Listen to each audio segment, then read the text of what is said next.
Fuck. No fentanyl, the kid policy. That's fucking crazy. That you actually had to put that in place? Like, oh, by the way, like, it's not okay to give fentanyl to my fucking kid without telling me. Like, didn't know we'd actually get to this point.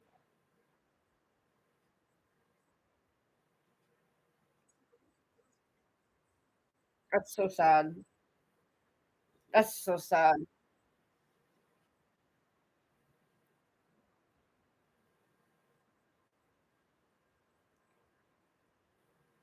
Uh, well, because we're regulated by the CRTC. Everything that comes out on TV fucking goes to them first. So, and who owns that? Fucking Sinclair.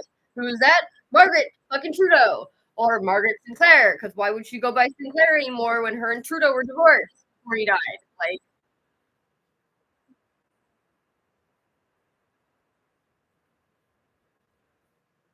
ah,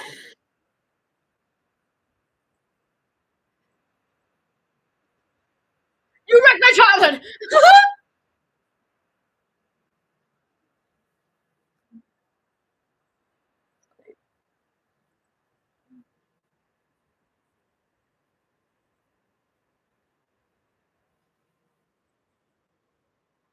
Yep. Yep.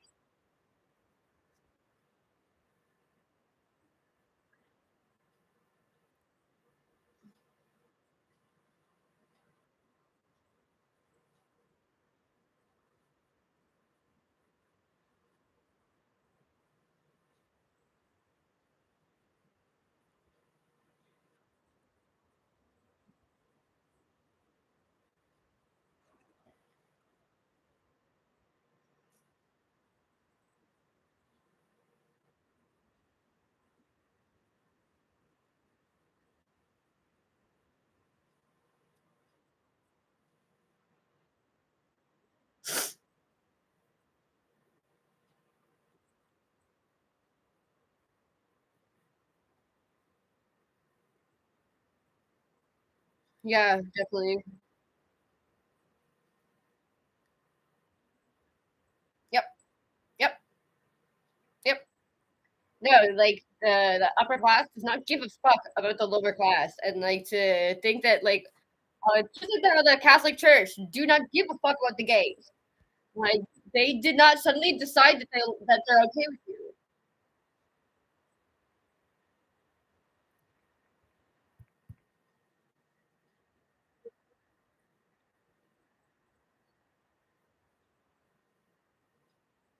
Ojibwa.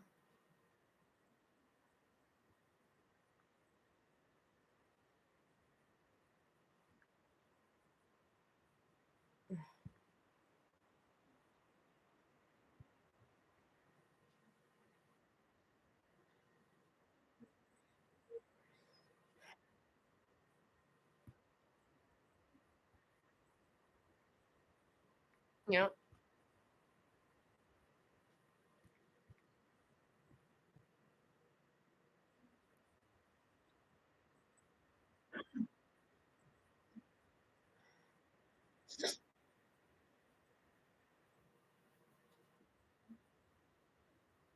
Oh, it's crazy.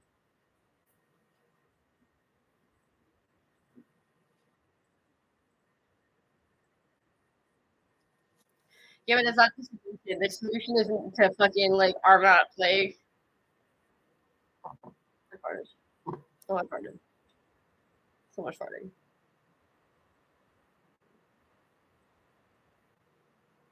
Ugh. Ah!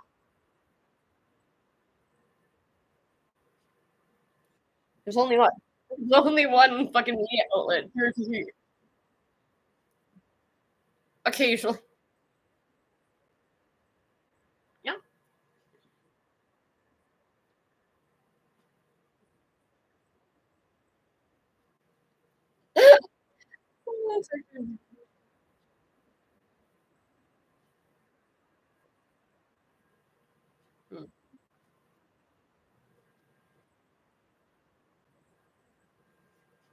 Yeah, like Trio's fucking cruising around in his private jet and his fucking Escalade, like a caravan.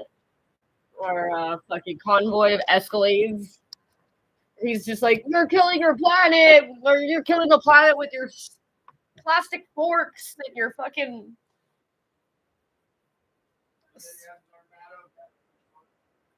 He's a what? Yeah, no, not just like gas cars, like fucking SUV Hummers, like fucking Escalades, like, and it's like a convoy of them. I'm like, okay, well,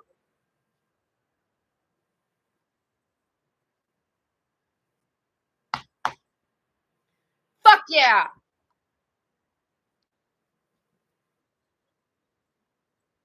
yep, thank you. Oh my god,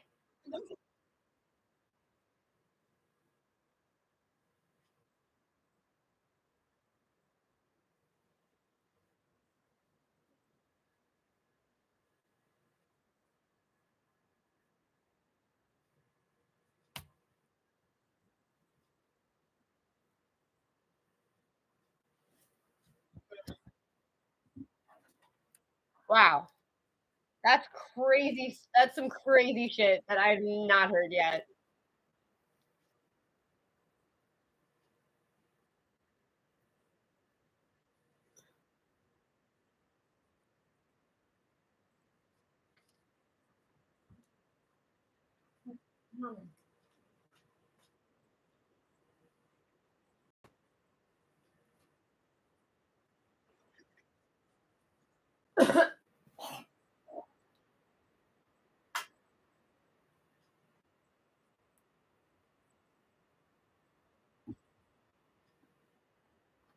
Sir.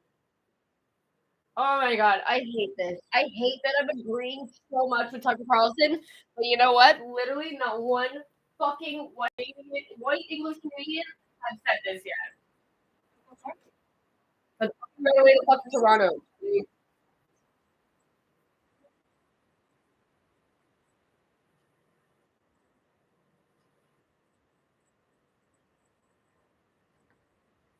This is really good.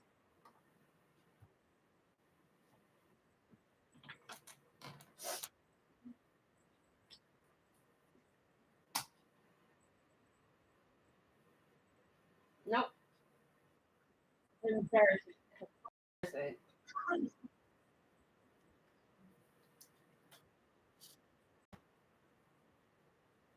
Okay, wait. Nope, go back. No, not sadness. That's fucked up. Oh, I love this.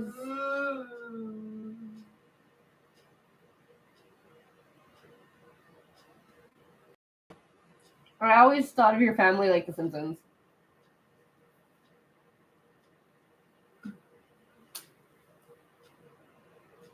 Oh, that's awesome.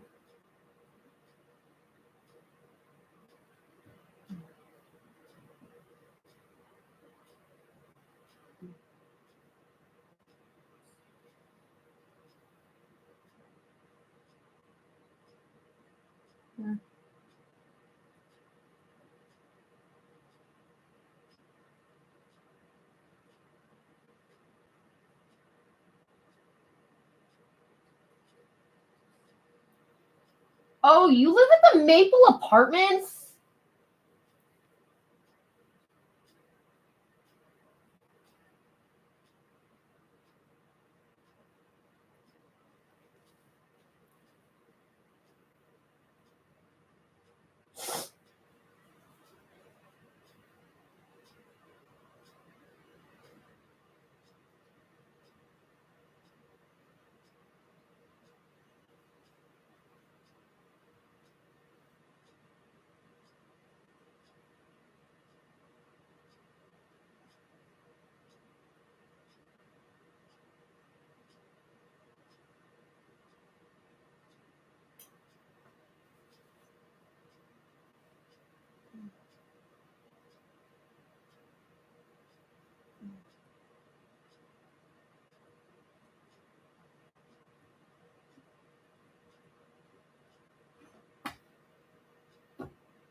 I hate that I agree with Tucker Carlson.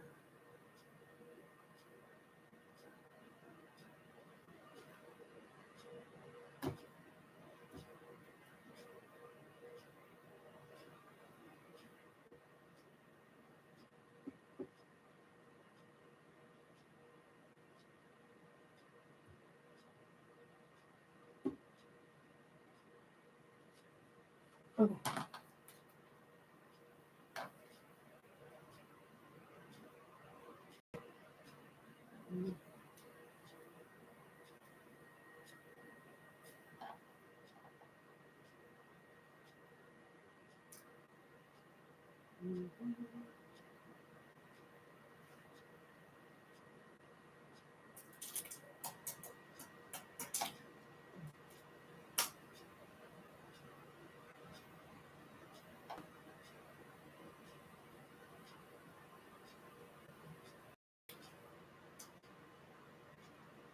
No.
No.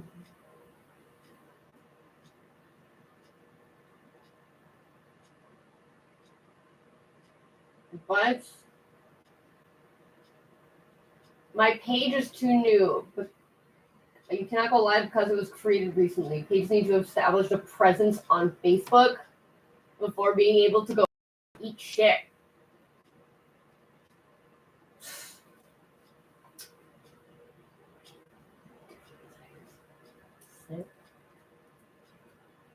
Snipping tool. In taskbar.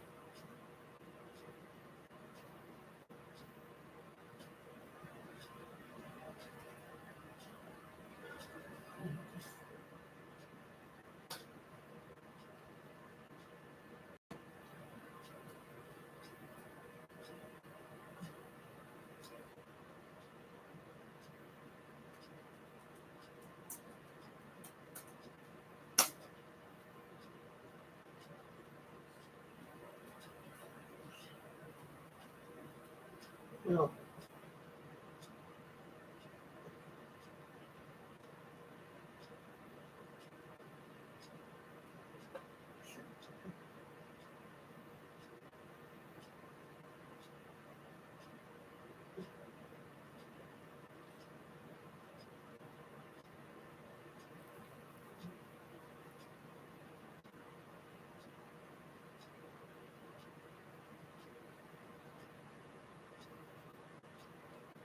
That's fucking so stupid.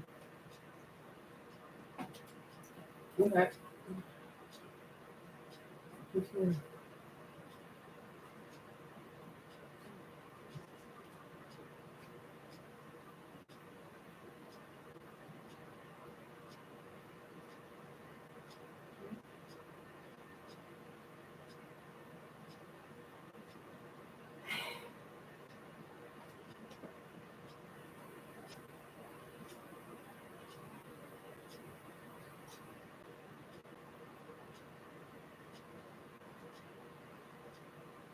Say diversity is our strength before they open the prettier than Switzerland. So I'm going to reveal something about myself that I've never revealed, which is that I am part Canadian. And yes, I am. I actually am part Canadian. And I was thinking this morning, I was like, I always say I'm the only American who's like legitimately interested in Canada, and I am, and I always have been. And I wonder, why am I so obsessed with Canada? And I thought, because I'm part Canadian. My great-grandfather, actually my father's family was in the colonies, and then they brought democracy, and they're like, we're out, we're going to Nova Scotia. And so they spent a couple hundred years there. The Rayfuses, they're still there, by the way. I think they're all liberals, but and then my great-grandfather's like, I'm going to try that again. So he comes to the United States, and I'm here as a result. So I feel it in me is Canadian, and I've been all over your country, and I've been everywhere. Your grandfather sounds in like your a country, whore. and I just think it's a remarkable place. And I think Tucker's grandfather was hoeing, because so much of it is bumped right up against our border. And I would argue, no offense, that the least impressive places in Canada are right up against our border. But once you get past that, it's just unbelievable. I've been to this city a lot because of your mountains, which I just find beyond belief. Really, the prettiest places I've ever been. This country is the prettiest country I've ever been in. The second biggest country in the world, bigger than the United States, deeper oil reserves in the United States, more natural resources in the United States, and 1/9 the population. And when I hear the lunatics who run your government are like, our population's growing, we're so excited. I'm like, really? You want to live in a crowded country?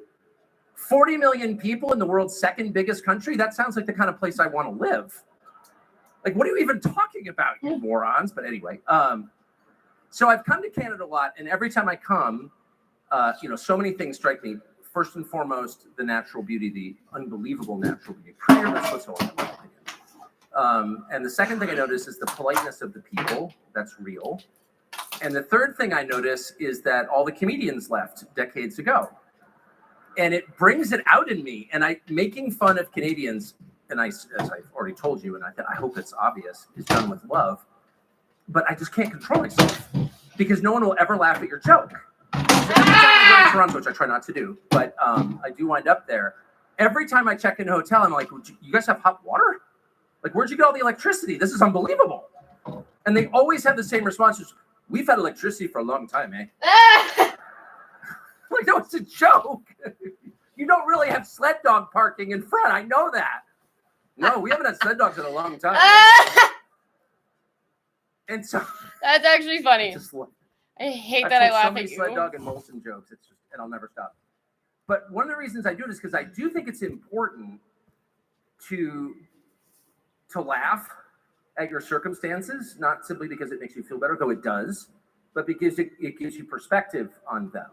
And humor requires some distance, some critical distance, both from yourself and from your surroundings. And you can't really see things clearly until you have that.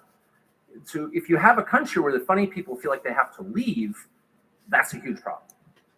And that's the first problem. The second problem is you can't really be effective as a political movement or a resistance movement, which effectively you are, if you don't laugh at your enemies. Because not only are they evil, and they are, they're also ludicrous. They're ludicrous. And it's really important to say that because it saps their power immediately. Yeah. Laughing at somebody, and if you're a married man, yes, you sir. know that, no, it's true. Your wife could come and hit you in the face with a 2x4, and that would be less painful than having her laugh derisively at you, particularly when you get out of the shower. I think Tucker Carlson's being abused by his wife, maybe. That would end it. Your male power would evaporate like a puddle on a hot day. Like, it'd be done. That's so mean. Because it has that effect. And so to look at your enemies, like let's say you had some sort of weird prime minister like to dress up in fussy costumes. It would be super important to point that out a lot. Yeah. Like relentlessly. Somebody told me last night that his base, I was asked, we had this wonderful dinner last night with two of the most famous people in Canada, probably the two most famous people, Lord Black and my friend Dr. Jordan Peterson. And I asked. You hear what he just said? Listen to what he just said. This is I asked, like, it's famous.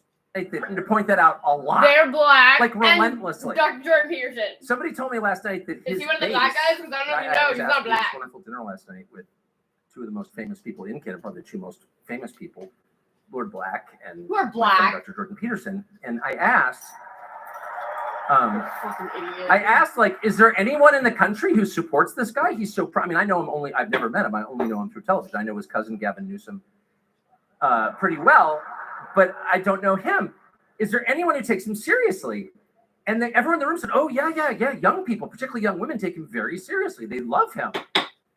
And I thought there's really only one way to combat that, and that's by pointing out what an absurd poser this guy is. Yes, sir. He's like a ridiculous figure. Like, you should dislike and resist Justin Trudeau and his government to the maximum extent of your ability. Yep. But fucking fraud. Before you do that, liar, you should just laugh at him until you can't breathe. No, seriously. Soon we will not the guy's like, he's showing up for a costume party when no one else is. There's no costume party, and there's Justin Trudeau, like speaking as some sort of moral voice. Weird little cross-dresser. So anyway, that's my first piece of advice. My second piece of advice, once you've done that, which is very effective, and I know it's not the Canadian way because it's such a polite society that everyone feels morally bound to take everyone else's point of view very seriously and sort of nod gravely and pretend to consider their perspective. But there are some perspectives that aren't in fact perspectives, they're attacks on you. And that's the main thing that I want to say in the short time allotted today, is that you should recognize what is happening to you. This is not a political debate to which you've been invited to participate. This is a destruction of you and your culture and your beliefs and your children and your future as a country. And that's not overstatement. It's provable statistically. So just take 3 steps back. If you have a government that is giving fentanyl to your children, as they are in BC, and notice your premier has a no fentanyl to kids policy, God bless her. I know, and you're applauding. I mean, and I'm applauding, and I'm grateful. But how distorted is your world where you have to applaud the one politician's like, we're not going to give fentanyl to the kids today. Okay, but then take 2 steps further back from that and ask yourself, if someone's giving fentanyl to your children, now the fucking what's drugs, kind of the message of that? Fuck that. They're trying to kill your children. Obviously. Yeah, absolutely. Fentanyl. Absolutely. It's the #1 cause of death under 40 in the United States. That's #1 insane. in the whole country. That's fucked Followed by suicide. If you want to know Followed where we are, by we're suicide. about 2 years behind you. And it's only because we have a louder media space than you do that we aren't. The CRTC. But if someone's giving Margaret Trudeau, Margaret they're Sinclair, trying to kill your children, which are your inheritance. So the only meaningful thing you will ever produce on earth, okay, are your children. That's the first thing to know. Second, if they are trying to kill you, and by the way, I know I'm offending everyone, even this group, because no one in Canada wants to talk about anything. It's like an Episcopalian Christmas dinner. No, I'm not offended by Tucker. I'm offended by my government. I grew up in that world, so I know everyone's had like 3 too many, and then someone will blurt out, "You wrecked my childhood," and then everyone will sit there in silence. It's so awesome. I hate him. But Anglo-Canada, like Anglo everywhere, doesn't like to say anything out loud. But let me just do it anyway. If you're killing 50,000 of your citizens, if the government is doing that through the MAID program, and a lot of them are not actually terminally ill, they're just sad. Yep. And the government is encouraging them to submit to being killed. Because all of a sudden they give a shit about the lower class. Release the recent statistics. Because we gotta find a way to profit off them. What is that? Yeah, they make money. They make money off of poor people, sad people, drug addicts, like killing themselves, voluntarily killing themselves, and they make money off of it. What percentage of those were born in Canada? I bet right around 100%. So if you're a government, you have the duty to your citizens, people who are from here, people whose ancestors built the place, not exclusively to them, but primarily to them, to your citizens. Like, why else do you exist? Because to serve your citizens. And if you're targeting your citizens, how many people who arrived in Canada in the last 10 years have opted into the main program? I don't know the answer. I bet around 0. That's all people are from here. Another government brags, "Oh, we're saving money because they died."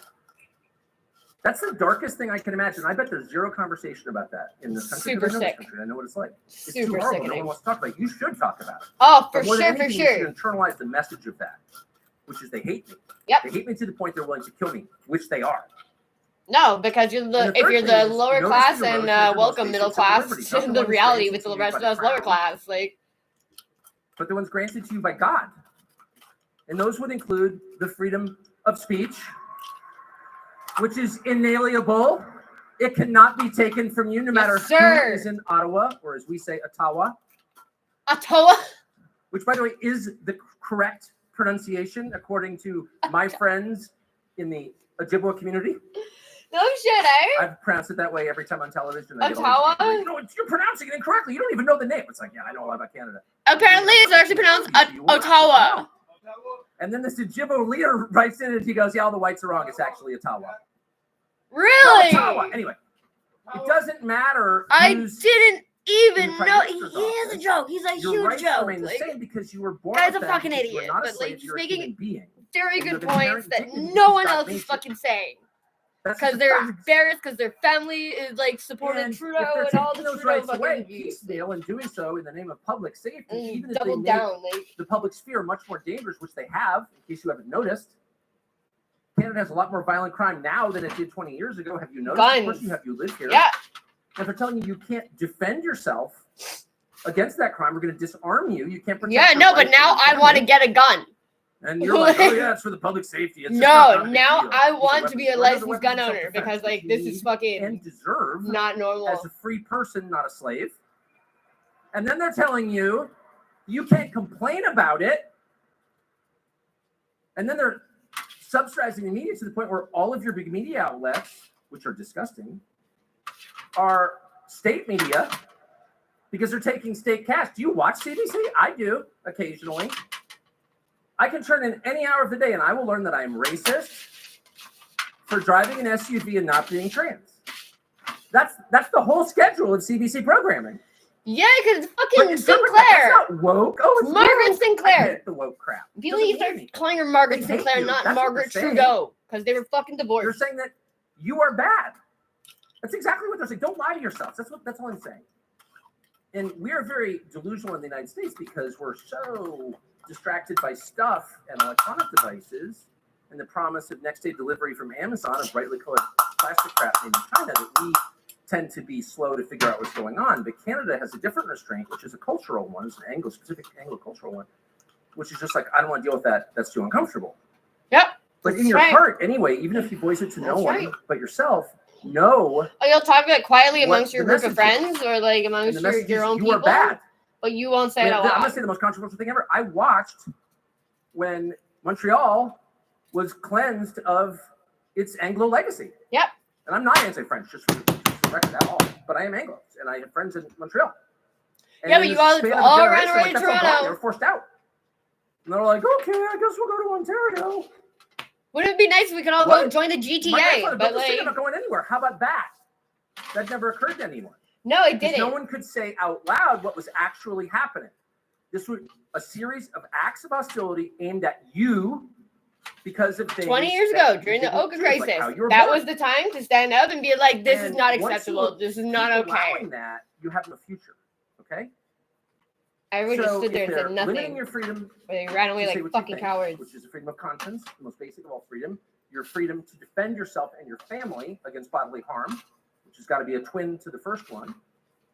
If they're taking away your voting power by changing the population of your country, I could not vote. And no one wants they literally made it impossible for me to vote in the fucking and shut up, racist. Municipal elections. That's not racist. I don't care. And the provincial elections, I was not allowed to vote. You're taking the literally, it was not possible. I couldn't even contact somebody to find out where my voting station was. If you change the population of the country, you change the country. And you dilute the voting power of the people who are vested in that country, the people who are born there, who have lived there long term, who understand the history and the culture. 3 generations of my family live here, but I'm still not considered Quebec, like Quebecois, like, and I never will be. You guys do that. Math. That's horrifying that this is happening. And there's no public debate over it whatsoever. Why do you think that's happening? Is it for economic reasons? Trudeau's a fucking sellout, fucking weenie boy bitch. We're totally changing the population of Canada because we think it's better for our economy. Yeah. Sure. Okay, tell me how. We can have rational conversations. We're adults. I'm a citizen. This is my government too. Tell me how that works. But they can't. No, they don't want to hear it. Because that's not true. Yep. Look at your housing prices. Look at the strain on your services. Look at your healthcare system. Yo, like fucking some bitch in a fucking Audi's rolling up to the welfare place, like. And one of the main reasons is it's overburdened. There's too many people. Oh, we need population growth. Really? Tell me why. Tell me why all of these slogans make sense. I've watched Canadian hockey from time to time. They literally say diversity is our strength before they open the game. Do they? Okay. What does that mean and why is it true? Shut up. No, I'm not going to shut up. Yep. You're telling me to accept the slogan, so it's incumbent on you to explain what the slogan means and why it makes sense. It doesn't anymore. That seems like a common sense rule. If you're forcing something down my throat, tell me how it tastes before I swallow it. Well, shut up, racist. No, not going to. Not racist. I'm not going to shut up.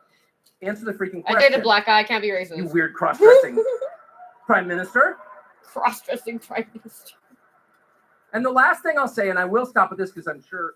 No, please, for the love of God. Keep going. Keep going. Yeah. Unleashed in Canada.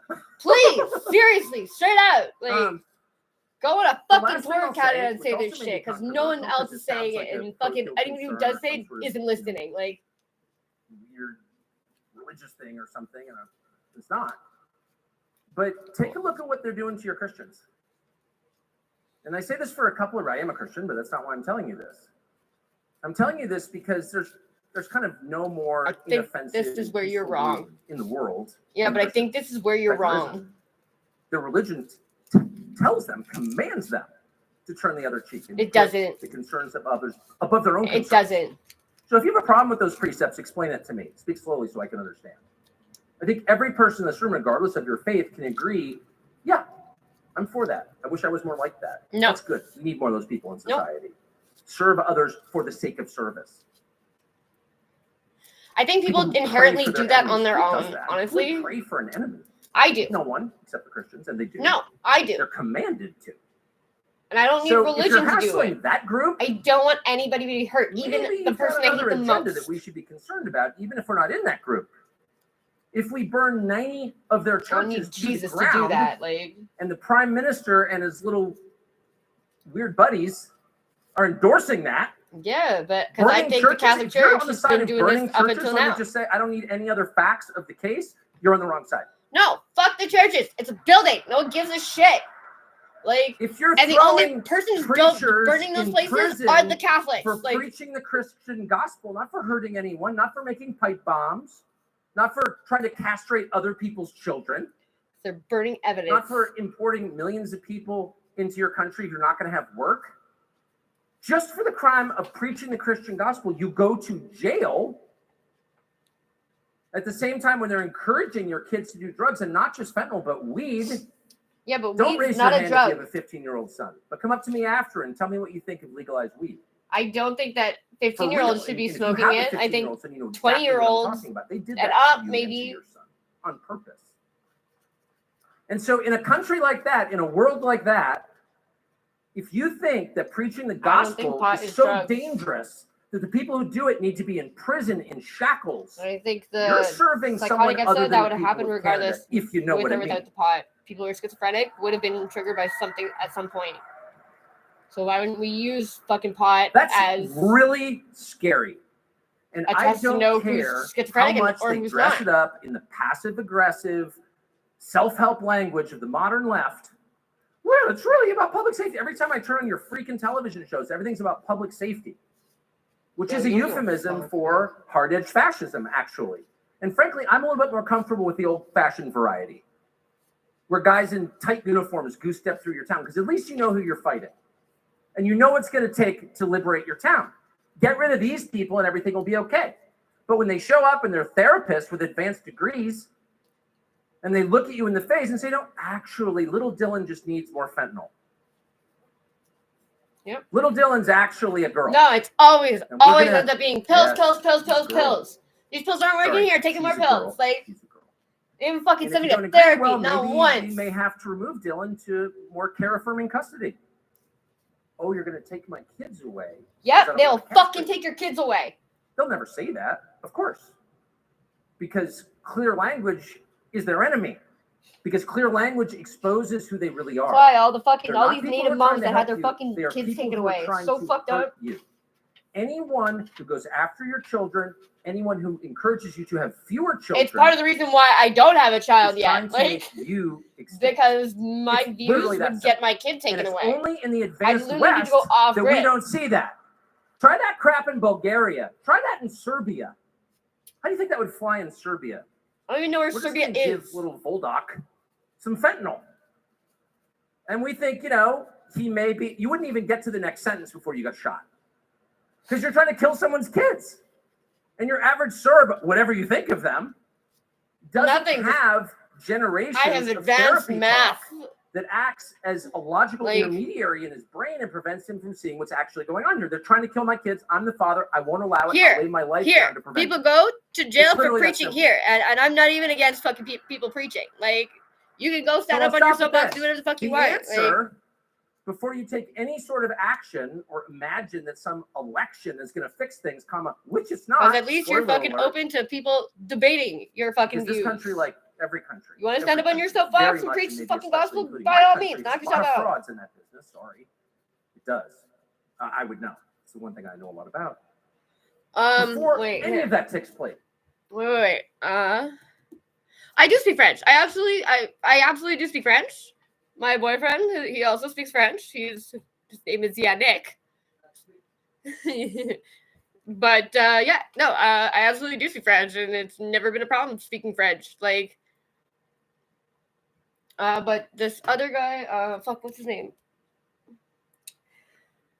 The Alberta guy.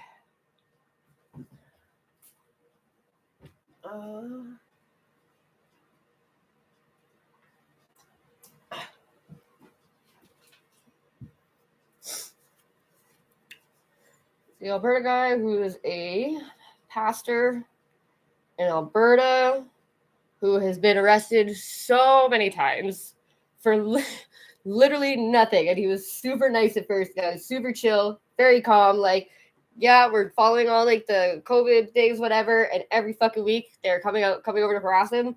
And then they started harassing his churchgoers when they were leaving the church. And he was like, no, I've had enough of this. Like, guys need to stop coming and harassing me. Like, and he like literally screamed at the cops. It's hilarious. But ever since that, he's constantly getting arrested. Constantly. They went after his son. And they actually like, thank you. I find I am, which usually means that I'm not. But you see fucking arrested.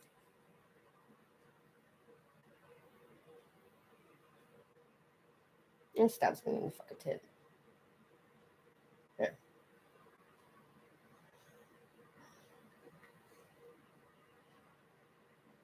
But this guy's actually really, really great. And I think he just recently went to court. Don't listen to me. I can't hear half of what you're saying. That's okay. I'm trying to remember the pastors. Huh? That pastor and fucking the Christian guy in Alberta, the priest. Yeah, that got arrested and go red. I kept trying to remember the fuck his name. Because he actually recently, I think he lost his court case.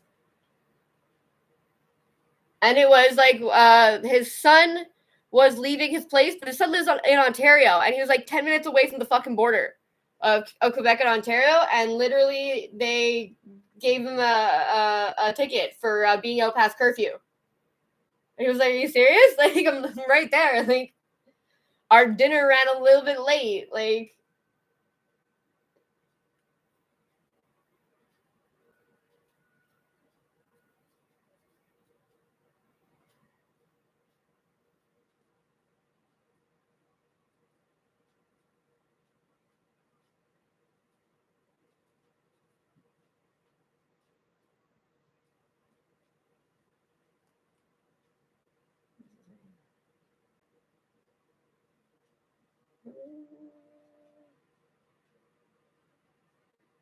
Oh, really?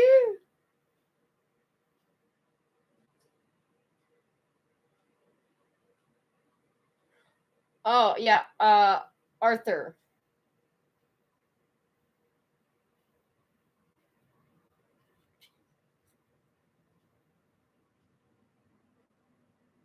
Arthur Poloski. Oh, yeah. Oh, man, this guy is fucking funny as shit, though. Like, it's so satisfying watching someone who is a Christian man who is screaming in a cop's face, "Get out! Get out! Get out! Not a fucking other word! Down!" Like, they said, "Okay, I just want to. Okay, I just want to. Like, fuck you."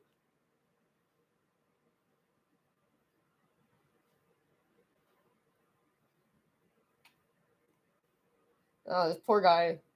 He was so nice at first too, and then all of a sudden he was just like fucking. He was like fed up, and he's like a fucking vicious dog off leash. Fucking awesome.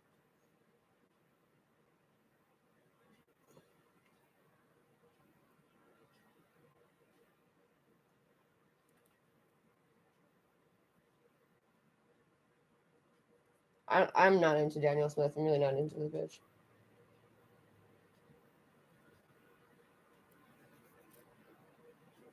See, look what you done. With just days to go before Alberta chooses its next government, a controversial figure is taking aim at Premier and United Conservative Party leader Danielle Smith. Preacher Arthur Pawlowski, who was found guilty of mischief, not a person. Like, I don't know socialist or whatever. Blockade, held a press conference today on the steps of the legislature to denounce Smith. This person is not representing our values. She's not conservative. She's as liberal an NDP as you. I wouldn't even say that. The nature of his relationship with Smith was called into question when a phone call between the two was made public in March. Pawlowski and the Premier discussed the COVID-19 charges he was facing. And late last week, Smith was found guilty of violating conflict of interest rules in relation to that phone call. What? It's just one twist in an election campaign that Smith's NDP opponent says is all about trust. Heather Urix-West is with me from Calgary. Heather, is this likely to sway voters who support the UCP? Well, Donna, Pawlowski may have been part of the group that helped Danielle Smith narrowly win the UCP leadership with promises for amnesty for COVID violators and rights protection. Yeah, I was into her first. But he's not speaking for the majority of her longtime supporters in denouncing her today. Take Back Alberta leaders say he doesn't speak for them. Albertans, however, may still have questions about judgment. Why Smith took his phone call or spoke to the. Yeah, my phone just fucking. You see that? Literally didn't even touch it and just closed it. Like, that's interesting. I did not know that. I did not know that Daniel Smith was trying to help him with his charges because obviously his charges are bullshit. And I really want to like that Daniel Smith chick. I really do. There's just something that doesn't. Like, she's a bit flip-floppy. Like, which is fine to an extent because Canada is supposed to be, like, you don't always get your way all the time, I guess. I don't know. I guess we'll have to fucking wait and find out. But. Place. You need to change inside. Your attitudes need to change. Wait. I cannot believe I am agreeing with this motherfucker so much. I hate him so much. Spoiler alert. Because this country, like every country, very much, and maybe especially including my country, has a lot of frauds in that business. Sorry. Yes, sir. It does. I would know. It's the one thing I know. No, America's made up of fraud. Before any of that takes place, you need to change inside. Your attitudes need to change. And your timidity needs to be replaced by bravery. The muddled thinking that you have about this stuff, the average normal Canadian, just like the average normal American, sees this stuff pop up on his phone or he's on X and he's like, I can't believe it, the world's going to hell. But it's scattershot. There's one here, one there, one there. I make signs and I put them in my fucking car. It's not scattershot. And I put them in my front window. It's of a piece. They're all connected. And it's aimed at you. And if you don't agree, tell me how I'm wrong. Thank you. But I'm not Hell wrong. yeah. I'm right.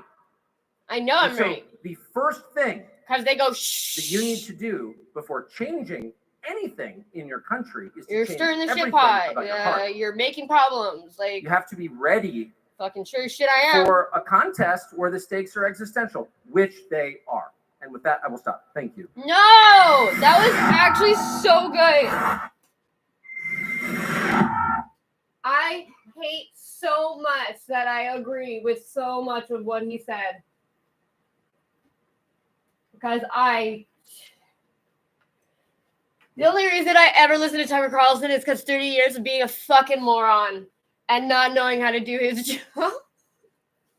But he did it honorably, I would say, where he's just like, I don't know what the fuck I'm doing. So every fucking segment, even when he was on Fox, is just, now what is systematic racism? Because he's asking, because he doesn't know. Even though his job is supposed to be to, like, report information, he has no fucking clue. That's the only reason why Tucker Carlson actually has any relevance. But, like, in 30 years of doing that,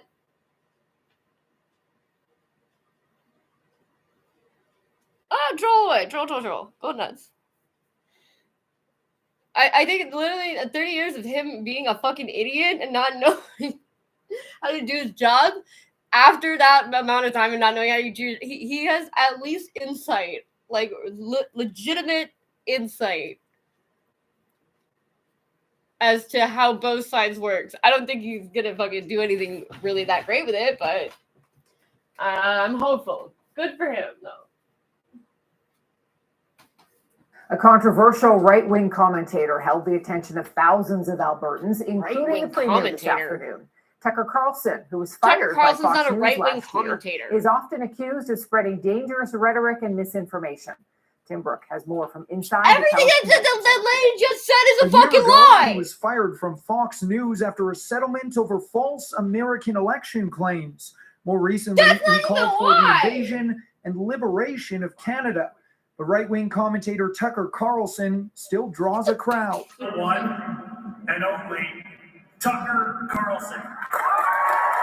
A Calgary speaking event didn't make room for media, but CTV News was there to see Carlson take repeated aim at immigration and gender ideology. He also expressed disgust over what he believes are federal policies around drugs and medically assisted dying, purposely designed to attack Christian Canadians. If you're hassling that group, maybe you've got another agenda that we should be concerned about, even if we're not in that group. Much of the engagement had an undertone of anger and potential rebellion against the Trudeau Liberals. This is not a political debate to which you've been invited to participate.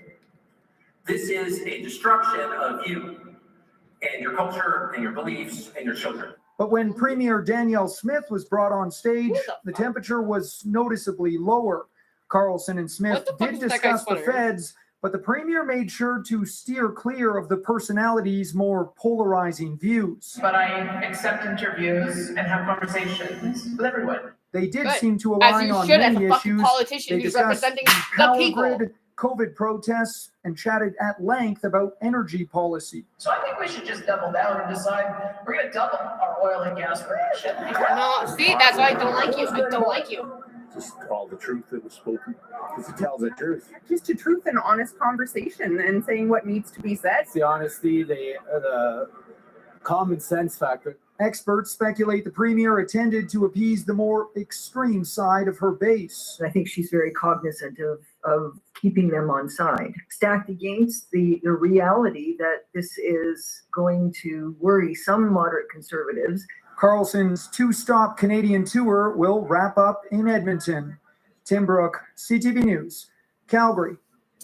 Roughly 4,000 people attended the event, which also featured discussions with polarizing figures Jordan Peterson and W. Brett Wilson.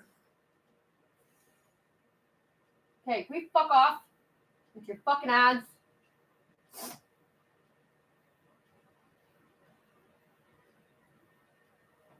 I don't know.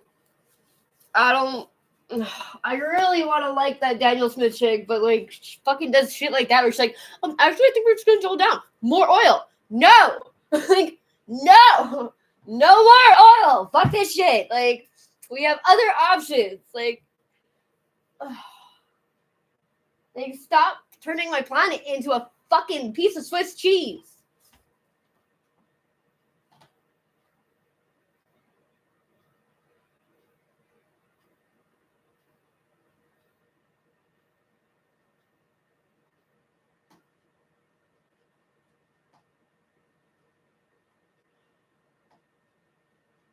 Oh, and it closed my browser. Fantastic. Okie dokie then.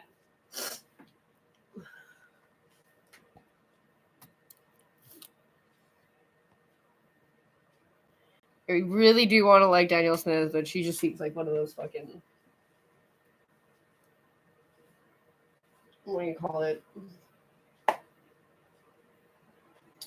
Bros.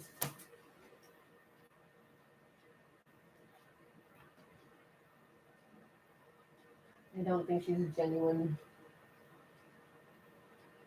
Hey, I know that building. What building is that? What? Oh my gosh.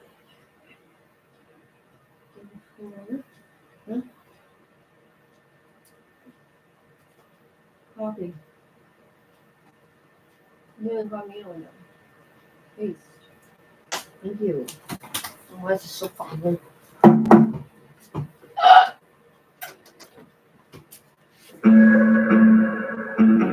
Mom, can I borrow?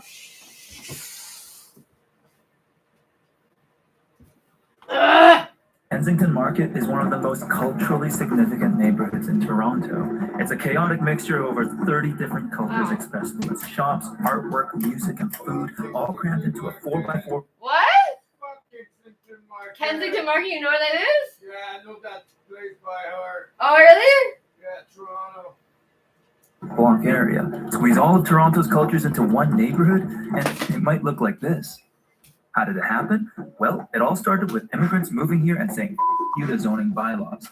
Really? In the early 1900s, Jewish newcomers moved here and began to open stores in the Victorian houses, Shocking! selling everything Big from produce and fucking milk to surprise deli there. meats and live chickens. The fucking In the Jews following again. decades, the neighborhood welcomed wave after wave of No, immigrants, like, including fuck, Italians, man. Ukrainians, Afro-Caribbean, Jamaicans, Hungarians, Indians, Chinese, Koreans, Vietnamese, who also set the zoning bylaws and also set up businesses in their houses. And over the years, this Holy law-bending shit. melting pot of cultures proved to be an ideal home for other renegade groups as well, like queer artists, hippies, and punks. Okay. So many things though. So many things are already so very wrong with everything that this person just said. The queers, the hippies, the punks, and I can speak from... No, the punks are in Alexander Park. That's what I was about to say. To be honest, these kinds of punks, and I can say from personal experience, they are all posers as fuck. Like, if you walk around with, like, a fucking mohawk that you spent how long in the mirror putting, like, hairspray and gel in your hair? Like, and then you're, like, decked out with all these, like, fucking chains and whatever. Like, that's not punk. You're a fucking poser. All these people running around being like, rah, rah, rah, oh, fuck, like, fuck society, fuck government, anarchy, blah, blah, blah. Like, those people are fucking bullshit. Like, just saying. Basically, if you weren't your typical white-bread Canadian, this was a welcoming community. Oh, you're so fucking Today, lame. this history has made Kensington So Market hardcore. a beloved neighborhood that symbolizes Toronto's diversity and entrepreneurial spirit. It's been featured in music videos, TV shows, documentaries. It was designated a National Historic Site, and it even has its own heritage minute. By bringing newcomers shoulder to shoulder to build new lives together. I hate you. I hate The you. reason I bring this up is because Kensington Market is changing, and not like in the ways it's changed before. People love it today, which of course means so does the real estate and tourism industry. Property values in Kensington Market have skyrocketed, resulting in a ton of redevelopment pressure, increasingly unaffordable rents, and short-term rentals like Airbnbs displacing long-time residents. But this change isn't just affecting renters either. Commercial rents have sometimes tripled overnight, leading to many historic small businesses and grocery stores closing to make way for trendy shops, restaurants. What? Say it again? It's like, that means that all of the nice little business, like the chocolate guy, the EP dude, whatever, all of those businesses that was like having the customer base of like poor people that was living. Okay, so like basically the businesses that were not making money, they were basically more just sustaining. That was making the soul of Kensington Market are gonna all run out of business. Because they could barely actually fucking like Keep up with. Well, that's what I mean. Like, it seems like most of the good businesses that I know, like fucking Moe's. I am still very, very upset over Moe's closing because Moe's was like the 24-hour diner that like after clubbing you could go to like to get breakfast at like 4 a.m. Like, or like fucking you could have steak and eggs at like fucking 3 o'clock in the morning. But yeah, no, all those like little like cute, and you know what I noticed? Now they're making restaurants that look like old timey diners and shit. Like, and it's just literally a new popular aesthetic for businesses, which just doesn't make sense why you would do that, because you close down all the fucking businesses. Like, Restaurants and way too many weed stores for some reason. There have even been proposals to introduce a Starbucks, a Loblaws, or a Walmart. You guys fucking took Kensington my Market industry and you story guys isn't destroyed uncommon. my fucking There are industry. culturally Like, significant neighborhoods all across North weed America was supposed today to be a facing fucking market pressures that threaten to erase the community that made it so valuable in the first place. And I'll be honest with you, I used to think that there's not much you can do about this sort of change. There isn't. Neighborhoods evolve, and sometimes they become viral influencer tourist traps. But what's happening here in Kensington Market is kind of changing my mind. Okay, we're done with you. Super done with that nonsense.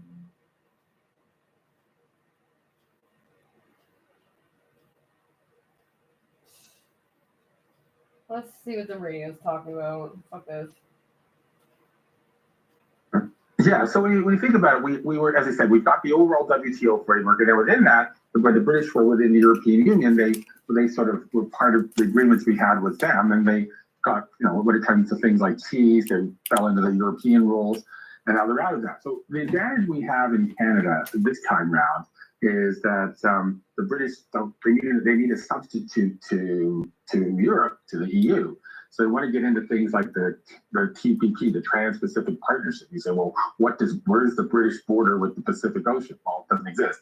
But they want to be in, and Canada's been supportive of that. So we also have this new agreement that's sort of weird. It's the one sort of weird thing about this is that we are agreeing to let Britain become part of the CPTPP, as kind of like the Comprehensive and Progressive Trans-Pacific Partnership. So we actually do have another agreement with Britain. The PD and the CCTPP. We really have them over the barrel from a negotiating point of view. They need our support to become a part of the Pacific Trade Agreement. So we've not really used to be three a very fucking friendly negotiator to our former. You can't have like a 5-letter acronym. We actually had driven a very hard It's a bargain. word. We basically sat at the table and said no, because we know they need us more than thinking they need us more than we need them. And this is the British saying, "You'll take Canada. If you're not prepared to give us anything, we'll walk away. We'll pause it for a bit, and you can come back when you're more serious." And the interesting thing, the Minister Ing, our Minister of Trade, said today, she said that this doesn't affect what we've already agreed to do with the British in the context of the TPP. Although the one last piece that Canada has to do with the TPP is we've got to pass something through Parliament to implement it. And there's, we haven't done that yet. And I think what the minister said today is, well, we want to do Ukraine first, because of course Ukraine is a much more important trading partner of Canada.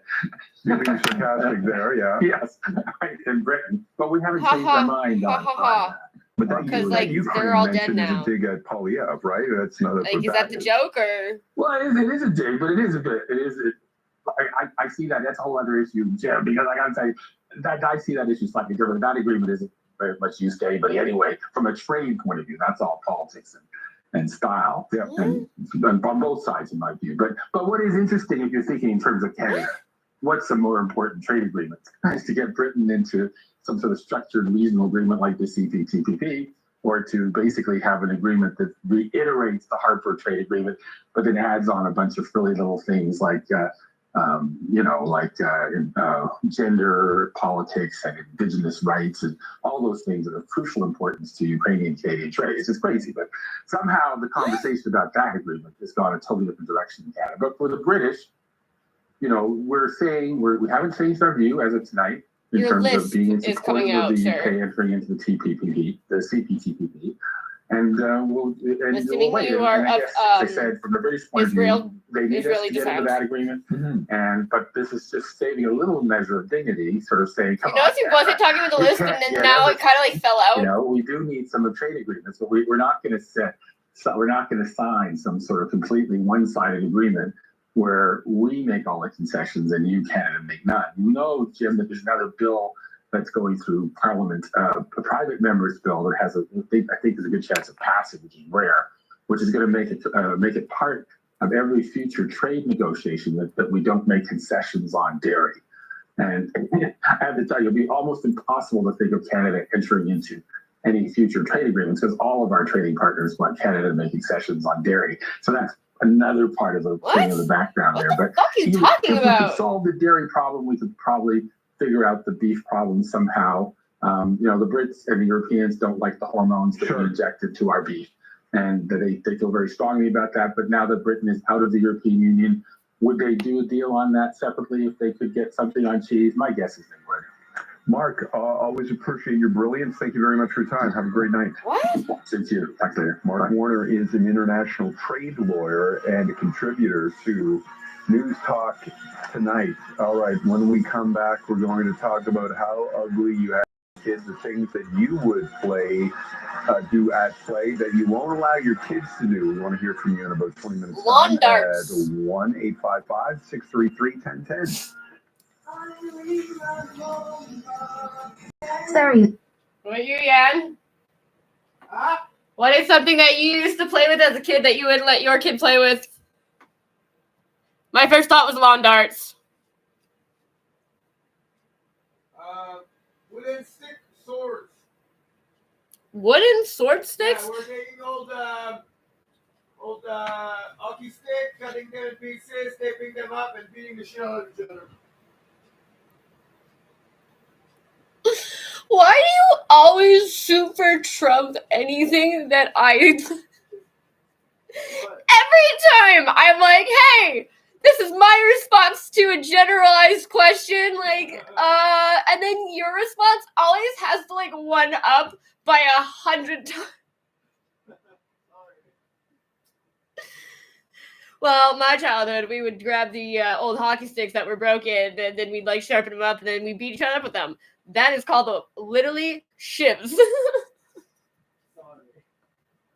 You guys would make shivs to play with.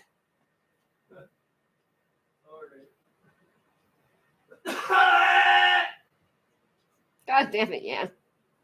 Right? Okie dokie. That went well. I'm like, now. Yeah, always just a little bit more than I did before the answer. That's not even the worst. No, can we not do worse? Like, what's the bottom of the list? Can we not do worse?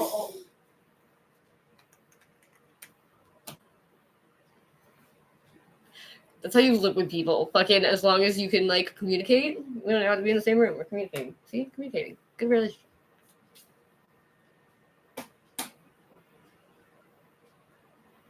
Why don't I just do the super smart thing and we move the computer on over to here?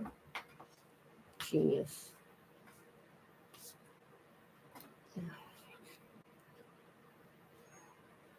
I want to know how much this whistle costs.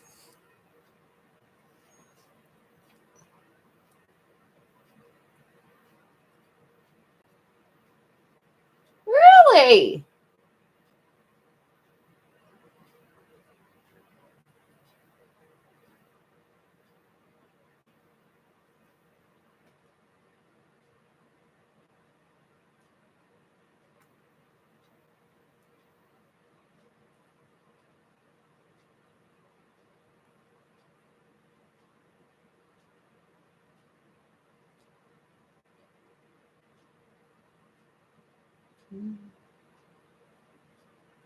What the fuck is this? I wonder if it's the same thing. So now I'm just getting all Fox News shit. Fantastic.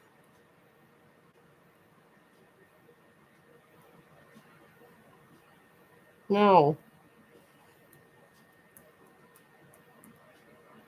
Thank you.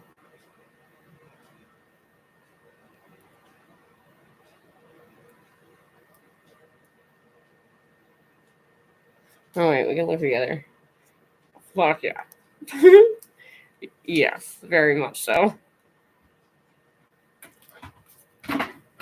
Which you fucking blunt routes super suck.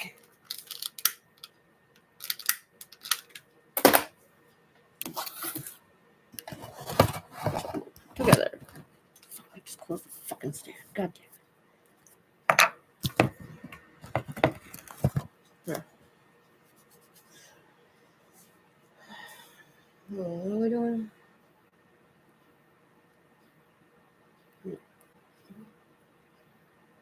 Oh. Okay, so it's like a $10 fucking whistle, at least.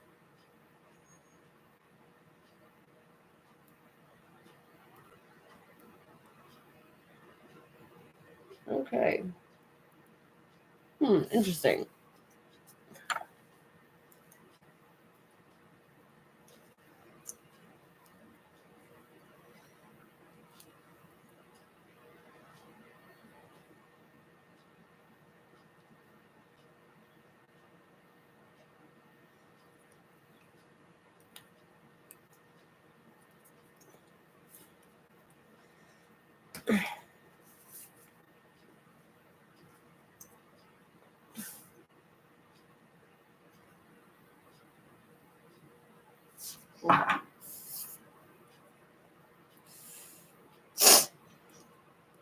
So we are going to keep the whistle. We're going to put it at the front door as a trophy. Cop whistle! Oh.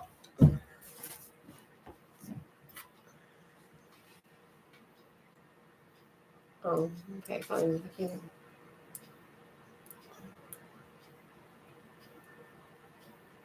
Memories 14 years ago. What?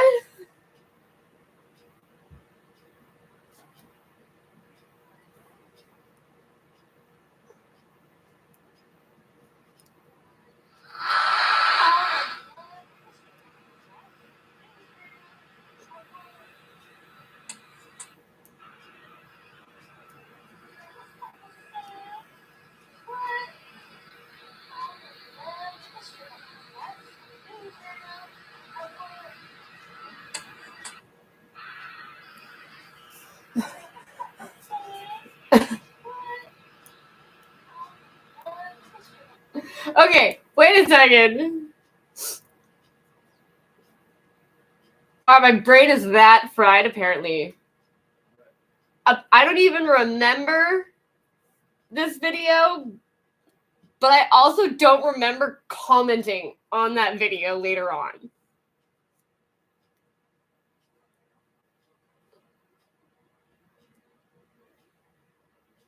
Like, when did I comment on this?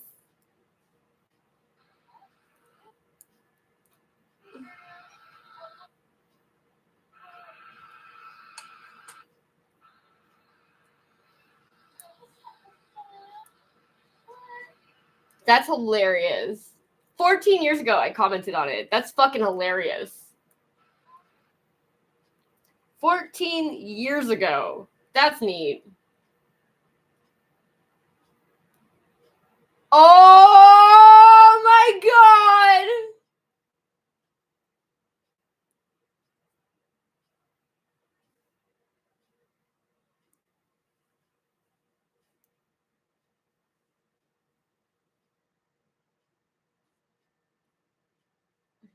Wait, I think I should.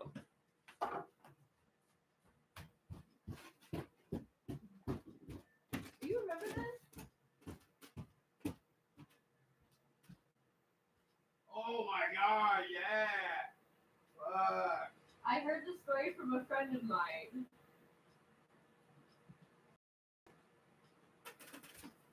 It all started when I was actually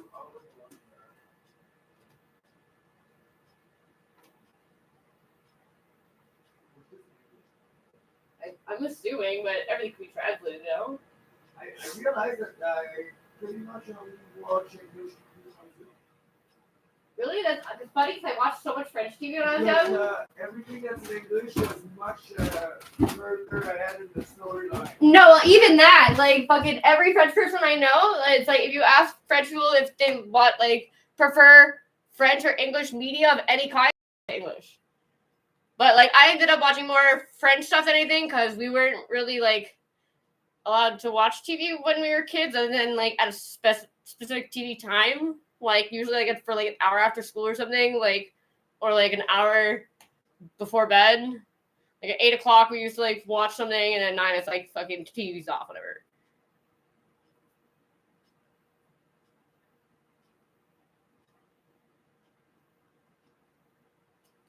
Me too.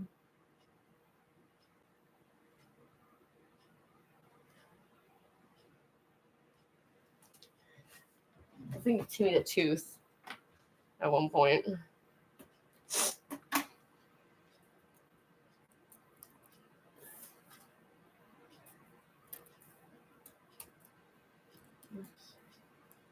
Sorry.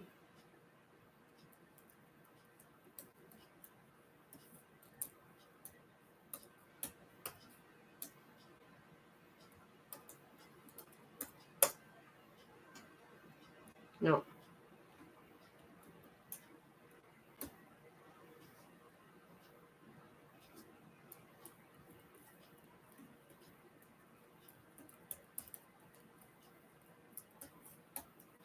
I must have been like 2 years old when I fucking saw this. Like,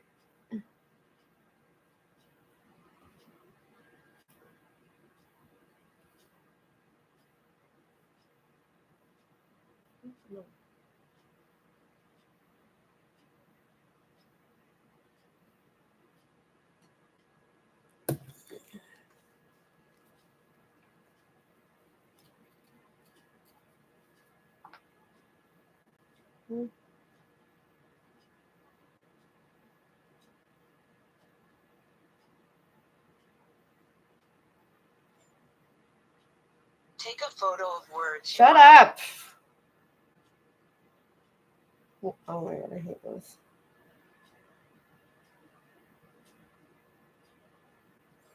Okay. Let me see if I can do it on here.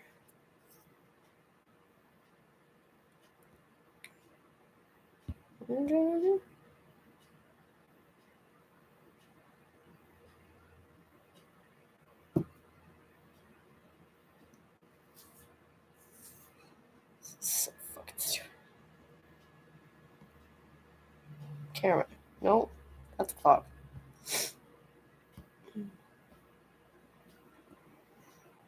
Camera.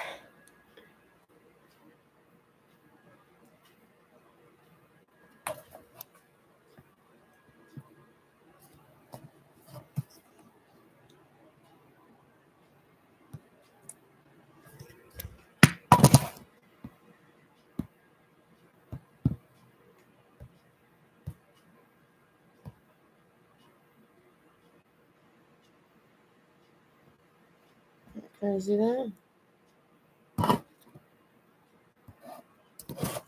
Fucking.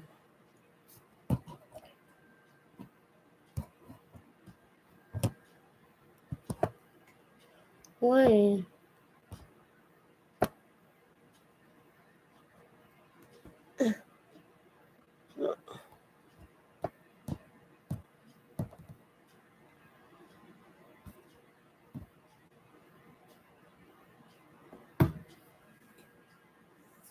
There is no reason for this to be so fucking slow. I hate you.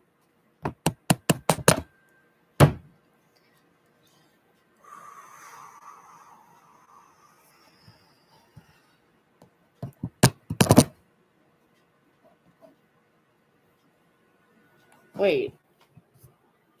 Oh, that fucked me up.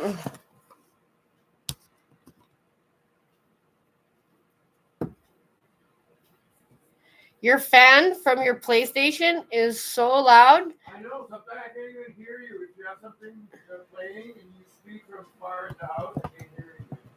Yeah, but it's just because like my computer is so fucking slow and fucked up that I'm like, wait a second, my computer's not supposed to have a fan in it.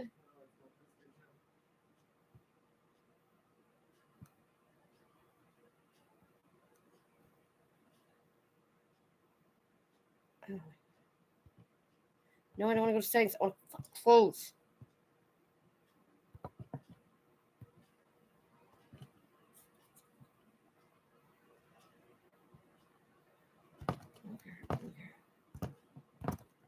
Don't care. Oh my god.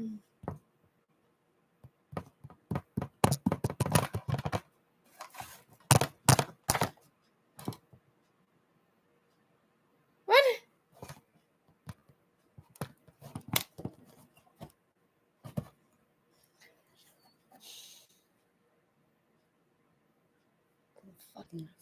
Fucking freak out.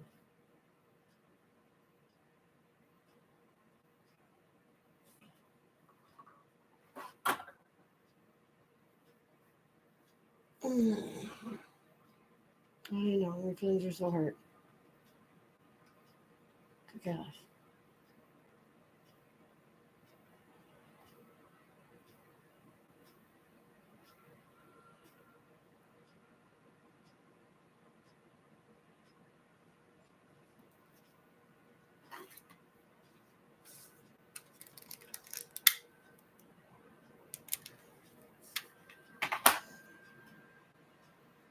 Oh, yes, the police need more protection again. Like, you know what? I love that they can say that more than once. The police need more protection. Like, you guys don't think that's maybe a bit sad?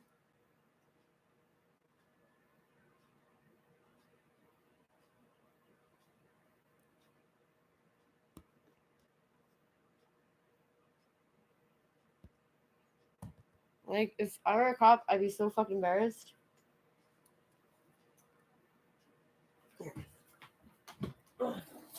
Nope.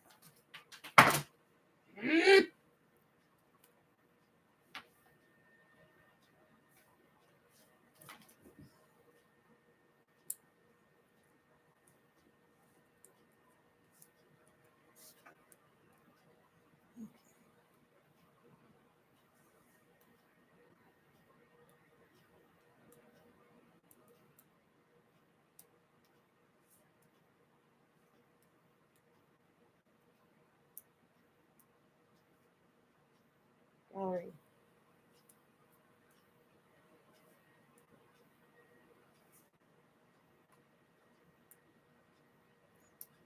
Oh, fucking efficient.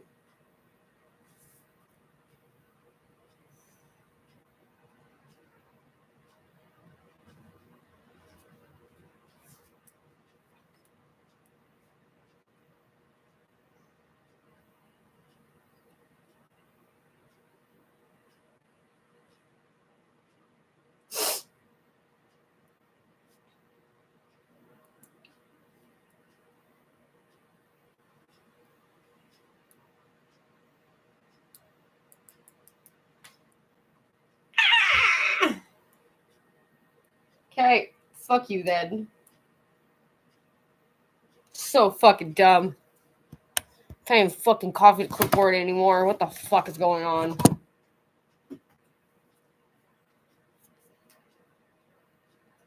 So fucking useless.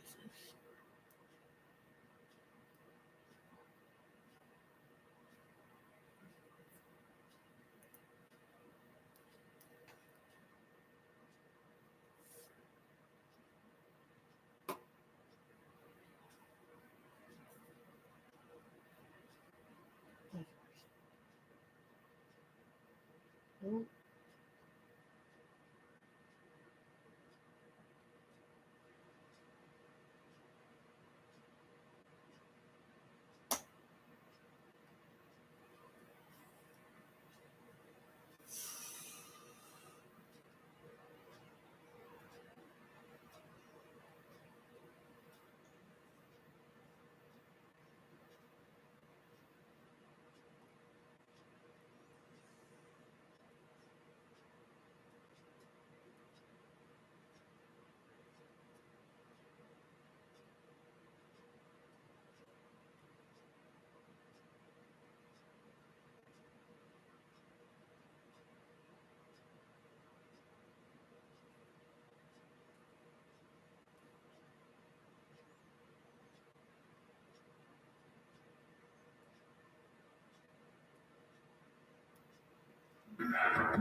I like turtles.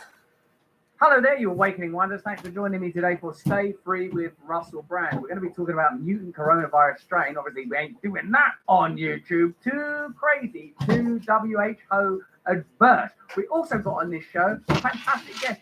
Dr. Drew Pinsky is with us, and we're going to be talking about, this is my favorite bit of the whole conversation, we're going to be talking about how he went from being an admirer, an adherent to Anthony Fauci, because they worked together, get this, around the AIDS pandemic, to be deeply cynical and suspicious of Fauci. This is a brilliant conversation. It's an education. You are going to love it. Of course, we're on YouTube. We love you. Ask all the gays how AZT works. Then freely on Rumble, where the speech might stream without impediment, where are the without gays prohibition. talking about the AIDS problem that happened not too long ago? Nothing could be And you guys further think the from the Catholic truth. Church, As like, fucking usual, the suddenly decided they Orwellian wanna language accept you? inversion is taking No.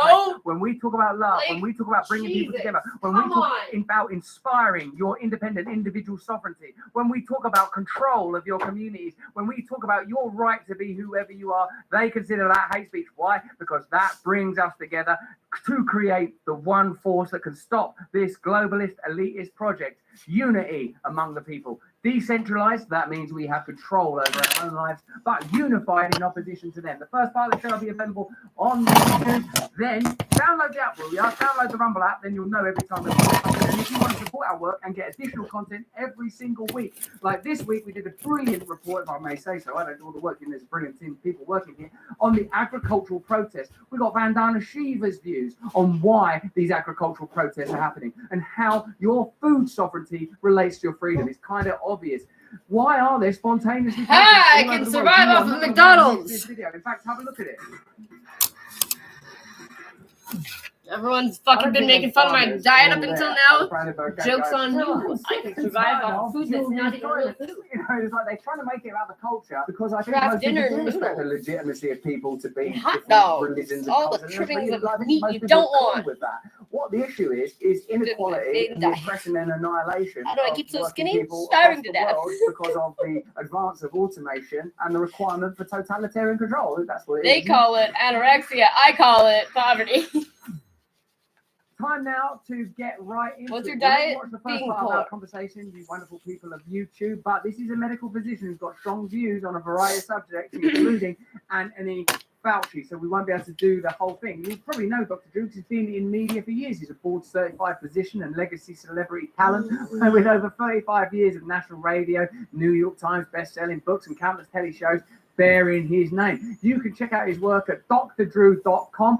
Plus, he's on Rumble streaming with his show, Ask Dr. Drew. Now, let's get into our conversation. Dr. Drew, thanks for joining us. Oh, cool! It's great to see you, sir. And as we were just starting to mention before the mics heated up, we were together a few years ago. We did a speech together about recovery. And as I think about our last meeting and then this one, many roads have been traveled. Would you have imagined the world would evolve the way it has? No, and the only people that did imagine it were kind of peripheral, zealous, fringe evangelists that were at the time regarded as conspiracy theorists. I always, felt that in our conversations before, because we were talking about medicine, we were talking about mental health, we were talking about addiction and wellness. I know that in our previous conversations, we would have touched on the social implications of a condition like addiction, that addiction is somewhat related to social pressures. We may even have got as far as saying that the pharmaceutical industry possibly exploits addiction. We may not have been in a position to talk about Purdue and Big Pharma and the Sackler family and the way that the opioid crisis has been handled, but I know that's the kind of thing we would have touched on before, but as you say, we're in a very different territory now. From your perspective, what lines have been crossed and how is it we found ourselves here? Well, so I've become a student of history because of this, and much to my shock. But I think I want to answer that two ways that are a little bit glib and a little bit just so. One is post-structuralism has taken hold in this country in particular in a way that has been destructive. The idea of truth has been undermined, and the reality is there is a truth, and one of our goals should be to ascend to some approximation of truth. We've forsaken that, and that has bled into science and everything. So that's a problem. Number two, that's the sort of historical sort of note. But number two, you mentioned the Sackler family and the excesses of the opioid industry. But the real perpetrators of the opioid crisis were evangelical physicians. In this country and in the UK as well, pain medicine became this cudgel that went around and forced physicians, sound familiar now, forced physicians to make pain the fifth vital sign. Pain was more important. There should be no pain ever. No, you should never get sick again. They are focused mostly on this country. That was preventing ever getting that sick. Was me and my peers, not me. That was my peers. And evangelical physicians are dangerous. Fast forward to COVID. In this country, we have a Deborah Birx who evangelizes for lockdowns. An evangelical physician went state to state, governor to governor, and persuaded, frightened these governors that they didn't lock down, they'd be killing people. Same phenomenon, same playbook, same disaster. See, those people need Jesus. Like two subjects that both of which I'm fascinated by: the impact of post-structuralism. And you know what? At this point, I'm like, you need what you need. If that works, go for it. Knock yourself out with the Jesus stuff. Like institutions that have been deemed just and granted authority that could benefit from open-ended analysis. These are some of the areas of post-structuralism. You know, not necessarily talking about semiotics and the semantic component of that, but certainly looking at power from an open-minded perspective. But also the idea that when you say evangelical physician, it shows that there's a sort of component to prescribing medicine and issuing medical care that is emotional rather than practical. And the whole these days, for sure, for sure, not only emotional but also social, because now we are having these movements in medicine where people are, you know, I was a scientist, I was a clinician. And the idea that we have social movements within medicine and focusing on things that are away. I mean, it's good that we're paying attention to these things, but that those are sweeping us away from science is really very, very concerning. Yeah, it's extraordinary. And I don't know how or why that's happened, because the post-structuralist idea, does that lead to the over-emotionalization of everything? Or I would have thought that it was quite an academic, quite cold, atheistic, materialistic, rationalistic ideology. And yet what we are talking about now is a type of hysteria within the medical profession. But the hysteria was, the world, much to my amazement, seemed to have been prone to this hysteria. You're absolutely right. So now, you know, again, I was giving you just so things that came to mind when you asked your initial question. My other sort of frame is, and I know you'll agree with this, is we've had, particularly again in this country, a narcissistic turn. The general trait structure of our personalities have gone towards what's called cluster B, borderline sociopath, narcissist. And I'd not seen a lot of histrionic, but it was waiting in the background, clearly, with the hysterias right on the heels of it. I fucking agree, man. And I can go on and on. I wrote a book Hypochondria about that 20 years ago, is like fucking so prevalent. Like, I saw it coming. I predicted. And when you tell someone who's in this like mental mania type phase, you can't tell them that they're wrong. You can't be like, you are being fucking crazy. This narcissism and this emergence of because you just make them worse. Pathological conditions that would have before been regarded as extraordinary and maybe even rare, and certainly as problems. It sounds like you're saying they've become normalized. Is this because of individualism? What do you mean by that? Christianity mostly. Borderline sociopaths. So I'll tell you where I noticed it. I worked in the I'm an internist, but I worked in the psychiatric hospital for 35 years. I ran their addiction service. The fuck's an internist? While I was practicing general medicine in a hospital. Oh, you're interning. I've been 40 years in medicine. And in the early mid 80s, when I first started working at the psychiatric hospital, I would look at all the admitting forms, patients coming in, and I would see there was always a window where we put in the personality diagnoses. And the psychiatrist would put in I saw all kinds of things, dependent personalities and obsessive, all the full spectrum of the A, B, and C disorders that you find in the DSM-5. I noticed toward the end of the 80s, all of a sudden I was seeing in the female predominantly borderline. And by the 1990s, only cluster B. That's all we admitted were cluster B patients. And I thought at the time, if you remember, I did a radio show back then, and I was talking to people, by the hundreds every night, and all I was hearing about was childhood trauma. Yeah, for sure. Childhood trauma is commonly a cluster B personality, at least trait, if not disorder. Yeah. right? Because so that I understand properly. Cluster B, it would. Can you just tell me what the borderline bipolar? That's the borderline narcissist, sociopath, and histrionic. Those are the cluster B disorders. They're considered the narcissistic disorders. And so having seen that evolution, I wrote a book, and the borderline is not part of one of the narcissistic disorders. Like, where we actually did what the fuck is inventories. Wait.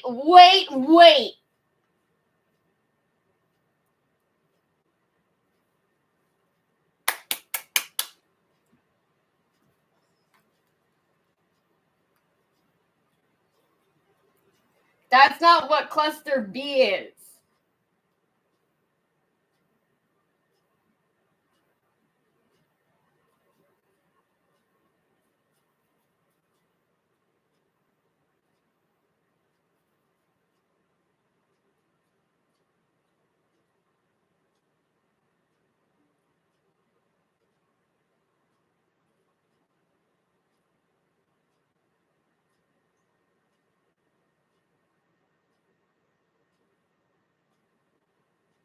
Yeah, cluster B are antisocial personality disorder, borderline personality disorder, histrionic personality disorder, narcissistic personality disorder. How do you get rid of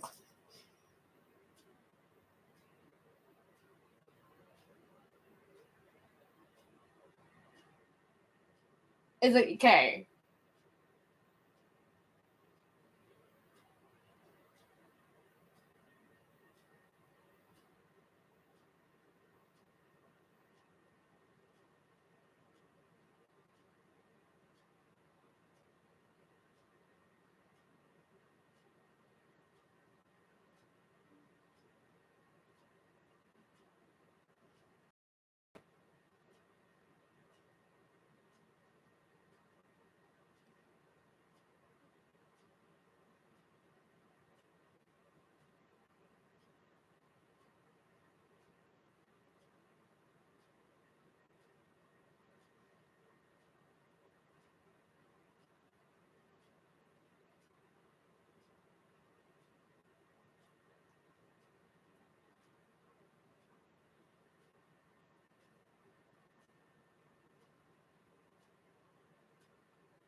First one I trust so far is Wikipedia.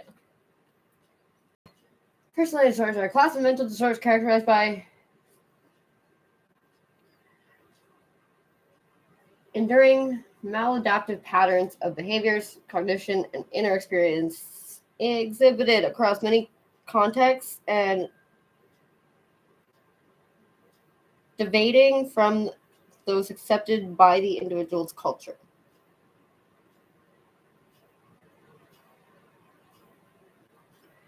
These patterns develop early, are inflexible, and are associated with significant distress or disability. Definitions vary by source and remain a matter of controversy. Official criteria for diagnosing personality disorders are listed in the 6 chapters of International Classification of Disease, the ICD, and in the American Psychiatric Association, Diagnostics, blah, blah, blah.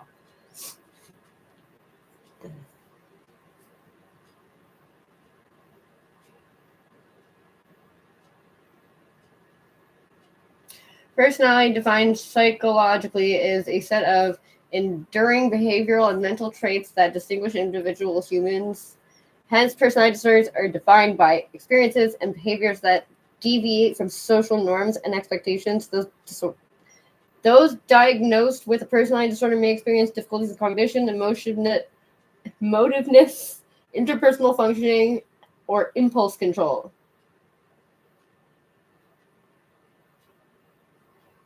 For psychiatric patients, the prevalence of personality disorders is estimated between 40 and 60%.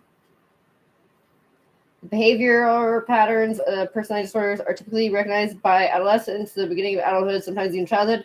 Often have a pervasive negative impact on the quality of life.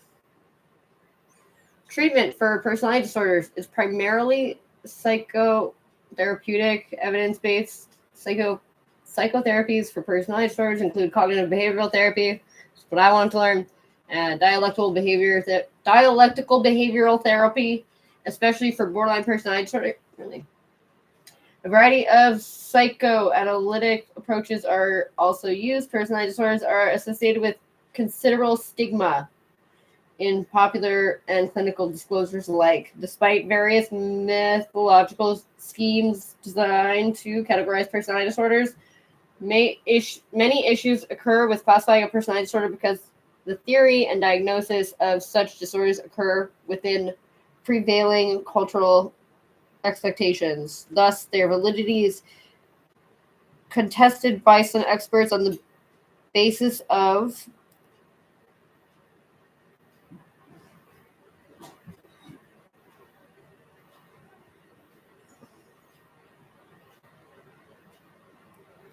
inevitable.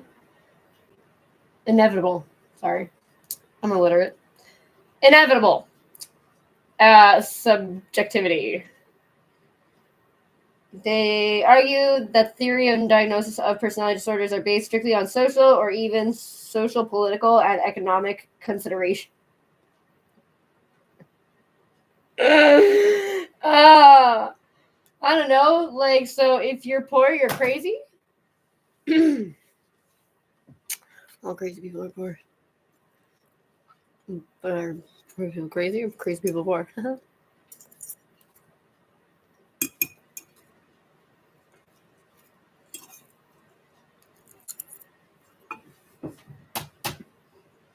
Because I started seeing that they were really struggling with this stuff. A lot of trauma. You're shaking your head. And of course, we documented that they had a higher incidence of narcissistic traits in their populations. And even our control population, we used our control population was business school students, and they were above previously documented average. It was very clear. Everything was moving that direction. And it was all childhood trauma. That's the underpinning issue. And as you know, as we used to discuss, one of the rocket fuels for addiction is trauma.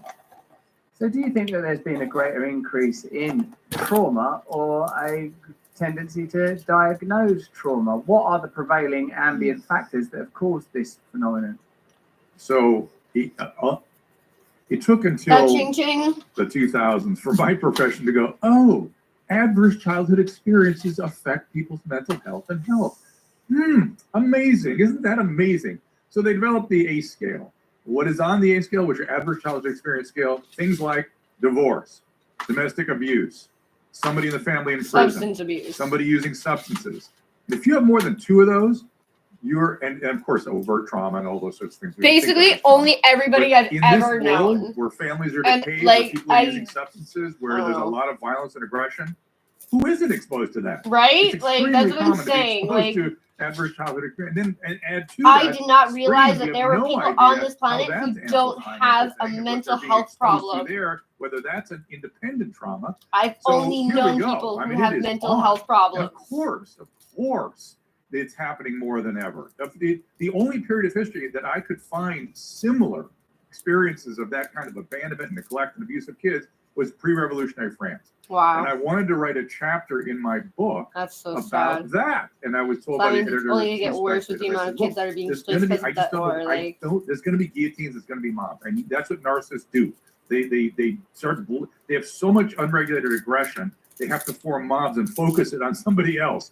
And here we are now. Cancellation, everybody. Welcome to our world. Oh, Jesus. But if you have a culture that fetishizes the individual, that is histrionic and narcissistic, sociopathic, the characteristics that you laid out, one of the symptoms when that becomes ubiquitous is the emergence of scapegoating. It has to, the sort of culture of the society requires it. And you say revolutionary France, obviously, with the guillotine, practice that in a visible, demonstrable, and dramatic way. But you're saying that our culture is bearing those signs also. If something's happening at that scale, it can't be moving up through individuals, can it, Doctor? There must be some sort of central social factor. Well, I haven't thought about it that way. What do you, it's an interesting question. You mean like somebody taking advantage of that and sort of amplifying it or manipulating it in some way? I mean, for me, my sense is that, you know, whether there's a radical increase in addiction, you think, well, why would that be? Is there the availability of substances? Is there economic inequality? Is there increased poverty? What are the social factors that likely lead to epidemic proportions being reached? And I feel that you indicated at the beginning that the values of the culture have shifted. And I feel that that's true also. On some level, it's a difficult thing to entirely articulate. Some people in our chat saying, no, it's a lot of you fucking literally like need we have lost some our kind of like with God. magical mystery man in the sky to be like, narcissistic. That even that identity politics, and I'm sympathetic to the civil rights movements around each of the like it literally takes for somebody to be like, hey, do individual you like when somebody does that to you? And you go, no. It's like, why would you think that I like when you do that to me? What you feel and what they go, you oh, the kind of summit of the social values rather than who we are as a member of a community, who we are as a member of a movement, or even a nation or a religion. You know, I feel that plays a part somehow. Yes, there's no doubt, right? I mean, what are the first couple of steps of recovery from the substance use, which is letting go, not controlling everything, which means, you know, as many of my patients say, they feel like they're a piece of ass around which the whole world revolves. That needs to let go. You need to let go of being no. You're not the center of the universe. And then for people to do that fully, they have to have some sort of concept of faith, something. I don't care. I don't know what that is for everybody. It's kind of magical to me to some extent, but I know that it's necessary for people to fully let go of their self-centric, whether it's white-centric or Eurocentric or whatever centric it is, they have to let go. They have to let go and be open to what the world has. Now, you know, doing that it sounds just so. It sounds like everyone should be able to do that. It isn't easy. It's not easy to do that really, and to find some sort of spiritual something. It's hard for people, but I do think we miss it badly. I've been saying there's a spiritual malady for 20 years. You have too. The last time we were together, that's one of the things we sort of agreed upon with clarity that there's something up. How we fill that emptiness, I don't. To me, that I genuinely think Russell Brand is infiltrating the Catholic Church. That information, but I do because he's doing like all this religious stuff, and I think the reason he's doing it is because that he knows he has enough people who are like of sound mind, like and reasonable reasonable arguability skills, like that could be like flourishing at that time. But I do know that when we did the live event, I guess following up on the scientific aspect. Yeah, it was print, and we were talking about like you agreed with my interpretation of the 12 steps is about having, as you just described, a spiritual awakening and the support of a community, and ultimately being able to overcome the inclination towards the type of self-centeredness that you're describing in your cluster B diagnosis there. I want to interrupt you because I left out one thing that I was going to comment on your last construct of how you were describing the lack of connection. Lack of connection is really what you're talking about. Lack of connection to other, lack of connection to community, lack of connection. Yeah, but we're like connected more online, and it just disconnects. Oh my god! It disintegrates us, disconnects us. Yeah, but like it doesn't take long to figure that out. People like will assail us for saying people aren't connected to their community. There is a phenomenon afoot right now I call grandiose caring, which is still the narcissism. I care so much about this group, and I care. I don't care what you care about. If you actually care about somebody, develop a skill, develop some sort of wisdom, and go and offer it to another person. Yes, sir. Don't stand on the stage and no one wants you to stand up on your milk box. That is especially if you do not belong to that group. I'm glad you care. I want you to care about other people. Like if you are not black people do not want white people to stand up on soapboxes and be like rah rah rah for the black people. Privately and quietly and with yeah, but none of their own people can do that. And I guess a component of the scapegoating has become something that's often discussed. Virtue performed publicly, the appearance of morality. And I was thinking about the culture at the moment. I was thinking, how are people getting it up, Dr. Drew, to talk about the Oscars or the Golden because you don't actually care. Immersive like sense you can't put that we are in some kind of past crisis. your own selfishness. Your diagnosis, because you can say, I care what the need is, but when there's a fucking globalist humanitarian perspective, people doll of an Indian being burnt, no one said shit. Well, do you know more people have been pulled out of poverty than ever before, and the standard of living this, and this is better than ever, and I always thought, well, I don't know that that's the reality a lot of people are living in. It feels like we're in a highly precipitous and dangerous moment, in a massive crisis of meaning. And this kind of shared psychopathy. And that's why we had a fucking Palestinian flag in our fucking window. Yes. What does it mean to live a good life? And it may well be that these measures, these instruments that we measure economic well-being and people being pulled out of poverty, all that stuff you just referenced, is not relevant to the crisis of the present. I mean, it's always relevant. To be fair, people need to be safe. They need to be able to, they need to be able to thrive. If you don't get people, if people are in pain, they can't thrive. Let's just state it such. But the reality of the present moment may be something different. Spiritual crisis, lack of meaning. What does it mean to lead a good life? What does that mean? And when I say it, people, and again, I only have this countryman deeply embedded here, so I have this as my reference point. They confuse a good life with happiness, and hedonic happiness, is, I'm sure you study Schopenhauer, is you go from happy to wanting more happiness to happy to wanting more. Hedonic happiness is a dead end street. It's nice, it's good, you are okay. But eudaimonic happiness, everything's fine, as Aristotle called it, is something that's much more nourishing and is the source of a good life. So we have to each of us figure out what that meaning is for us. And there's some, people have thought about that for thousands of years, and there are people that have suggested certain things. We might return to some of that stuff, perhaps. The inward generation of joy compared to the external application of pleasure. Because things are not always going to be good. Sometimes things are going to be bad. And that's just something about Epicureanism. There's sort of like Epicurus was kind of got associated with pleasure. Fucking freak out and try to prevent every bad thing from happening. That means all your good things are going to mean nothing. And when we start talking about pleasure over joy and transient happiness, which is easily commodified, it's very distinct from the generation of independent joy coming from within, joy in your nature. Yeah, but joy feels like nothing if you never have sadness. I've always noticed that real joy tends to be a shared experience. Yes. It's something that people have together, or at least it's amplified in such a way that it becomes more substantial when it is experienced with at least an other, if not many. Like others. Stopping the car to go look at the sun setting because it's just like it's different from the other sunsets, and other people acknowledging that this sunset is different from other sunsets. Like injury, and I try sometimes to contemplate what's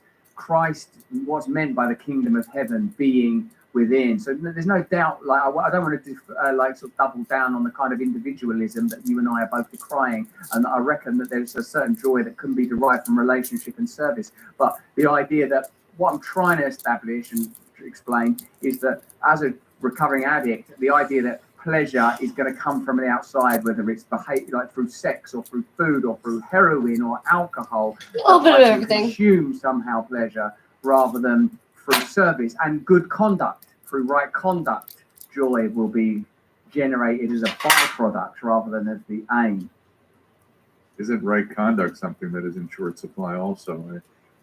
Kant's first principles, and it just, I always think it's kind of amusing. I mean, his first principle is, of course, that behave as though your behavior can be judged as universal principle, which is essentially another way of saying behave in such a way that people can see all your choices, as though there's a camera going at all times. And guess what?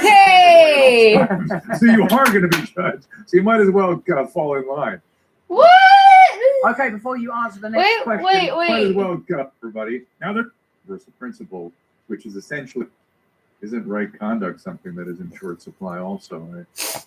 Kant's first principles. It just, Kant's first principles? What's that? What is Kant's first principle?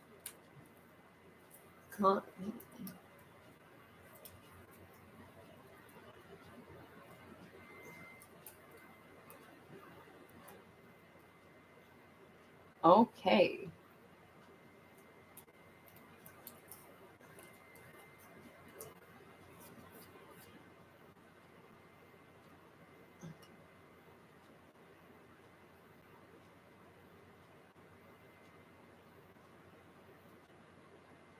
And there's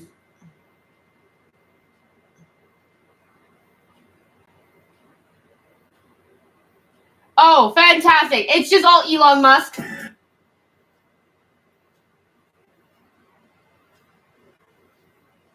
Wow.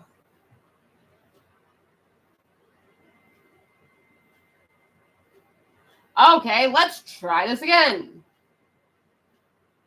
Google. What is Kant's first principles? Not Elon Musk.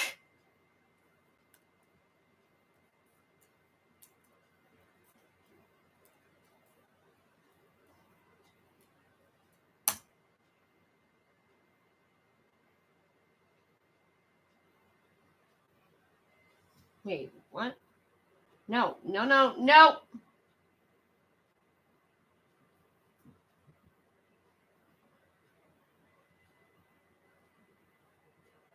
Why does my Google look like that? About 820,000 results. Article? What? Scholarly articles for... Why does my Facebook look like that?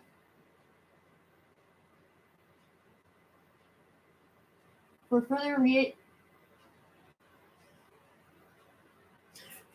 re-education from first principles methods. Sean? Oh, it's S-H-A-N. Sean.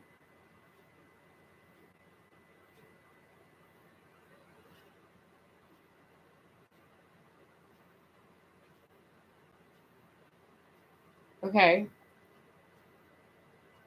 Let's just start by doing this.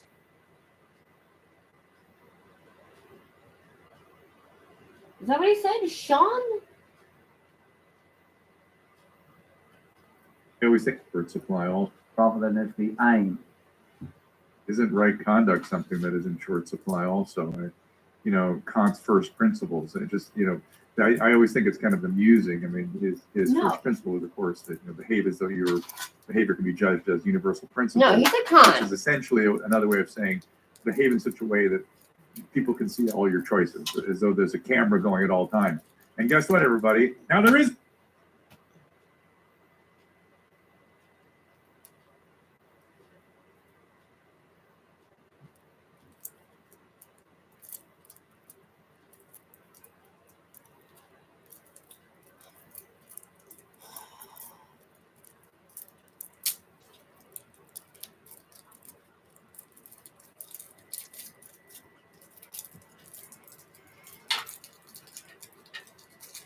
Fucking lose it with these fucking paints. Fucking hate this shit.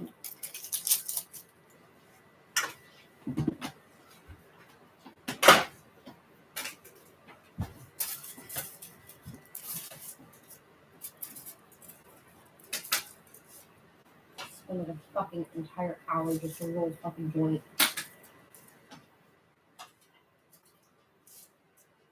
not in for me.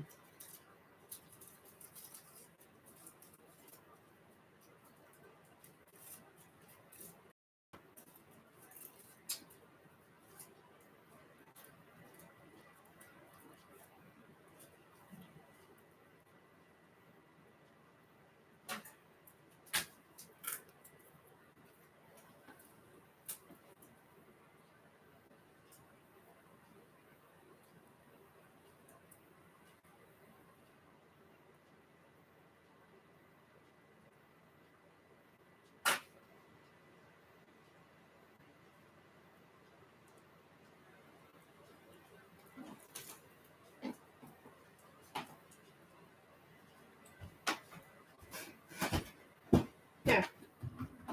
The roll you joint spent like an hour doing it. Really? Well, the fucking glass pipes were not fucking working, and then the filter fucked up. Fucking annoying as shit.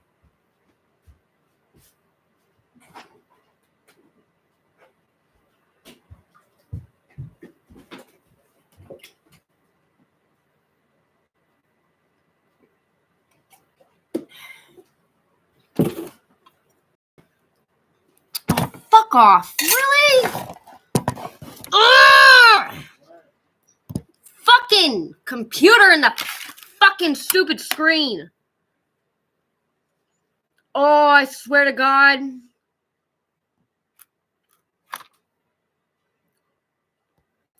Display. Not clicking. I'm gonna fucking lose it.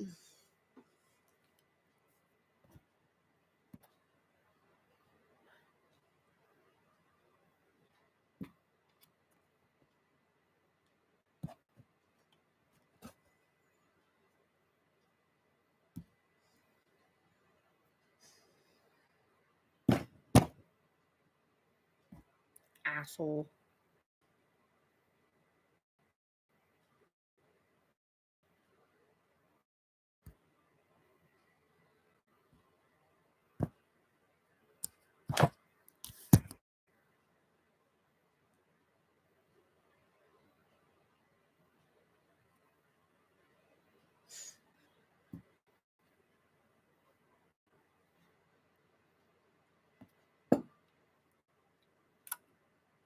Wow.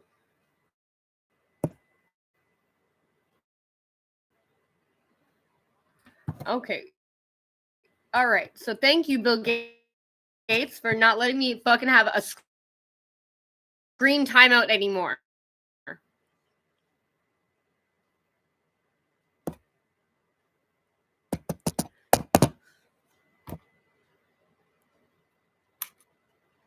I don't fucking care.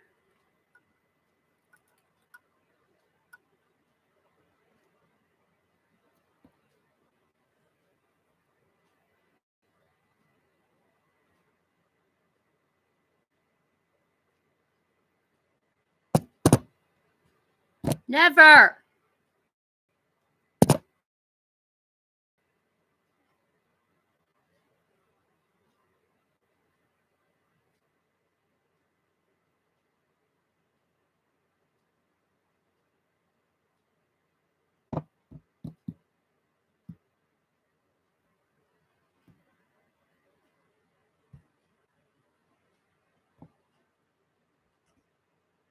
Fucking shit.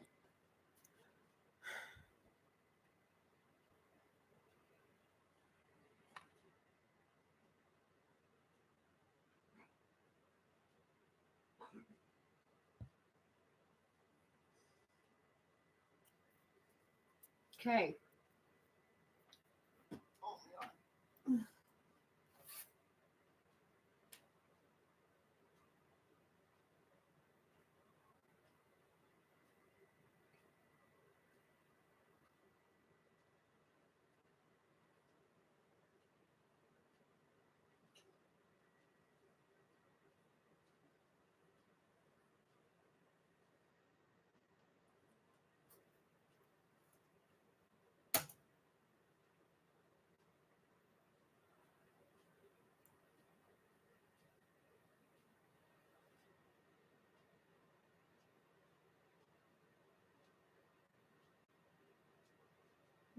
What?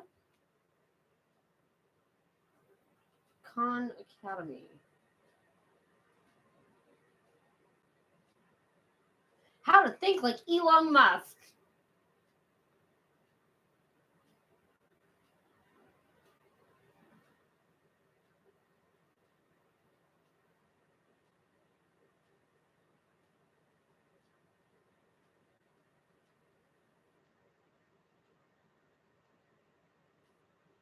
Interesting. Oh, fucking Dr. Drew! You just fucking brainwashed me a little bit. That's fucked up. Dr. Drew just like fucking mentally raped me. No, he like super like subtly slipped into this Khan's first principles is what he said. And it took me forever to find it because it was trying to show me everything but what the fuck he's referring to. But it's something called Khan Academy, Khan, like Shaka Khan, I guess, kind of thing. And it's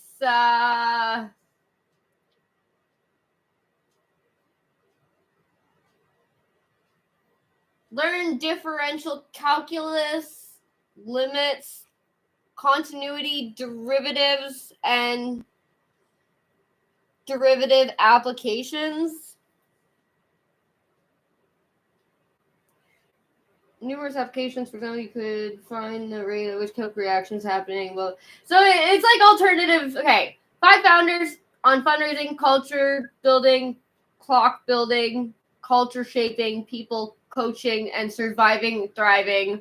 So you basically just off of what I just said, you can kind of get an idea. It's like a schooling for different ways of thinking, I guess, kind of thing. Like not the generic central education kind of thing is what I'm getting from it. But it's very Elon Musky.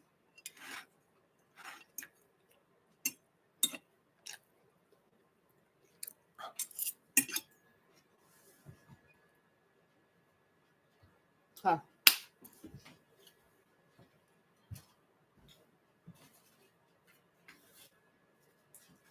What? Oh.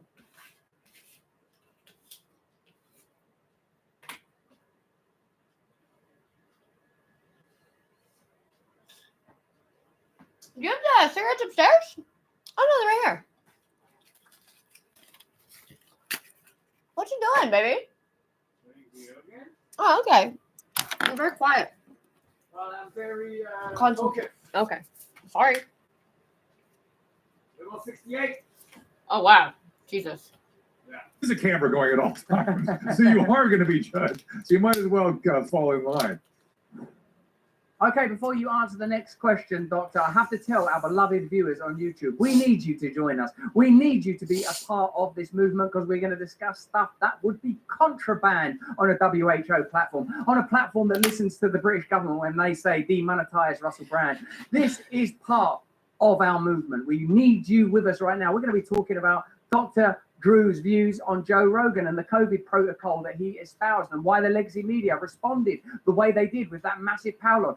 Isn't it weird when the whole media responds with one voice as if there is one agenda to amplify and normalize the power, the agenda of the powerful. We're talking about Fauci, we're talking about excess deaths, all sorts of stuff we wouldn't be able to do on YouTube. So click the link in the description and join us there. And please, in a second, consider becoming a supporter of our content, becoming an Awaken Wonder to get an additional video every single week. Brilliant ones on excess deaths.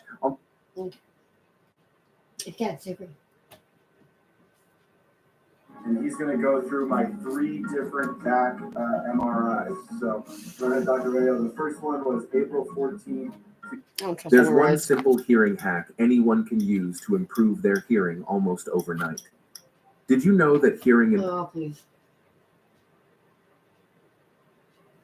impairments have nothing to do with your ears? The ears are nothing more than a microphone to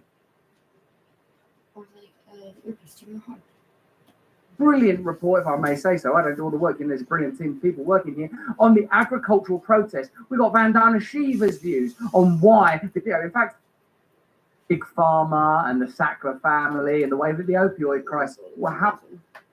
Open-minded perspective, but also the idea that when you say evangelical physicians, it shows that there's a sort of component to prescribing medicine and issuing medical care that is emotional rather than practical. And the whole these days, These days, for sure, for sure. Not only emotional, but also social, because now we are having these movements in medicine where people are, I was a scientist, I was a clinician, and the idea that we have social movements within medicine and focusing on things that are away. I mean, it's good that we're paying attention to these things, but that those are sweeping us away from science is really very, very concerning.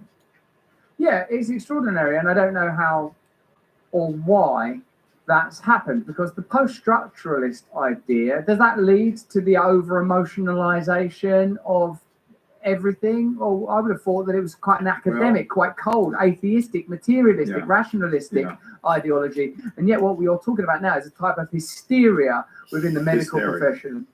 But the hysteria was, the world, much to my amazement, seemed to have been prone to this hysteria. You're absolutely right.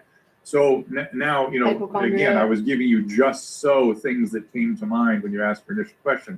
My other sort of frame is, and I know you'll agree with this, is we've had, particularly again in this country, a narcissistic turn. The general trait structure of our personalities have gone towards what's called cluster B, borderline sociopath, narcissist. And I'd not seen a lot of histrionic, but it was waiting in the background, clearly, with the hysterias right on the heels of it. And I can go on and on. I wrote a book about that 20 years ago, and it's something I can talk a great deal about. I saw it coming. I predicted. And I knew that the liability of narcissism is scapegoating. I knew there would be scapegoating, and I knew there would be moms. And man, moms. I didn't know it would look like this though. Do you think that this narcissism and this emergence of kind of pathological conditions that would have before been regarded as extraordinary and maybe even rare, and certainly as problems, it sounds like you're saying they've become normalized? Is this because of individualism? What do you mean by that? That everyone's become borderline sociopaths? So I'll tell you where I noticed it. I worked in I'm an internist, but I worked in a psychiatric hospital for 35 years. I ran their addiction services for 20 while I was practicing general medicine in a hospital in an outpatient setting. I've been 40 years in medicine. And in the early mid 80s, when I first started working at the psychiatric hospital, I would look at all the admitting forms, patients coming in, and I would see there was always a window where we put in the personality diagnoses. And the psychiatrist would put in I saw all kinds of things, dependent personalities and obsessive, all the full spectrum of the A, B, and C disorders that you find in the DSM-5. I noticed toward the end of the 80s, all of a sudden I was seeing in the female predominantly borderline. And by the 1990s, only cluster B. That's all we admitted were cluster B patients. And I thought at the time, if you remember, I did a radio show back then, and I was talking to people, by the hundreds every night, and all I was hearing about was childhood trauma. And the outcome of childhood trauma is commonly a cluster B personality, at least trait, if not disorder. It's right, because so that I understand properly. Cluster B, can you just tell me what the indicators are again? That's the borderline narcissist, sociopath, and histrionic. Those are the cluster B disorders. They're considered the narcissistic disorders. And so having seen that evolution, I wrote a book in probably 2000, I don't know what it was, 8 or 10 or something, where we actually did personality inventories on celebrities, because I started seeing that they were really struggling with this stuff. A lot of trauma. You're shaking your head. And of course, we documented that they had a higher incidence of narcissistic traits than other populations. And even our control population, we used our control population was business school students, and they were above previously documented average. It was very clear. Everything was moving that direction. And it was all childhood trauma. That's the underpinning issue. And as you know, as we used to discuss, one of the rocket fuels for addiction is trauma. So do you think that there's been a greater increase in trauma or a tendency to diagnose trauma? What are the prevailing ambient factors that have caused this phenomenon? So it took until the 2000s for my profession to go, adverse childhood experiences affect people's mental health and health. Amazing. Isn't that amazing? So they developed the ACE scale, What is on the A scale, which are adverse childhood experience scale, things like divorce, domestic abuse, somebody in the family in prison, somebody using substances. And if you have more than 2 of those, and of course overt trauma and all those sorts of things we would think of as trauma. But in this world where families are decayed, where people are using substances, where there's a lot of violence and aggression, who isn't exposed to that?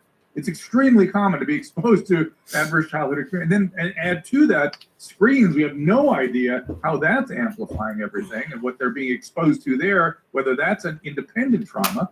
So here we go. I mean, it is on. And of course, it's happening more than ever. The only period of history that I could find similar experiences of that kind of abandonment, neglect, and abuse of kids was pre-revolutionary France.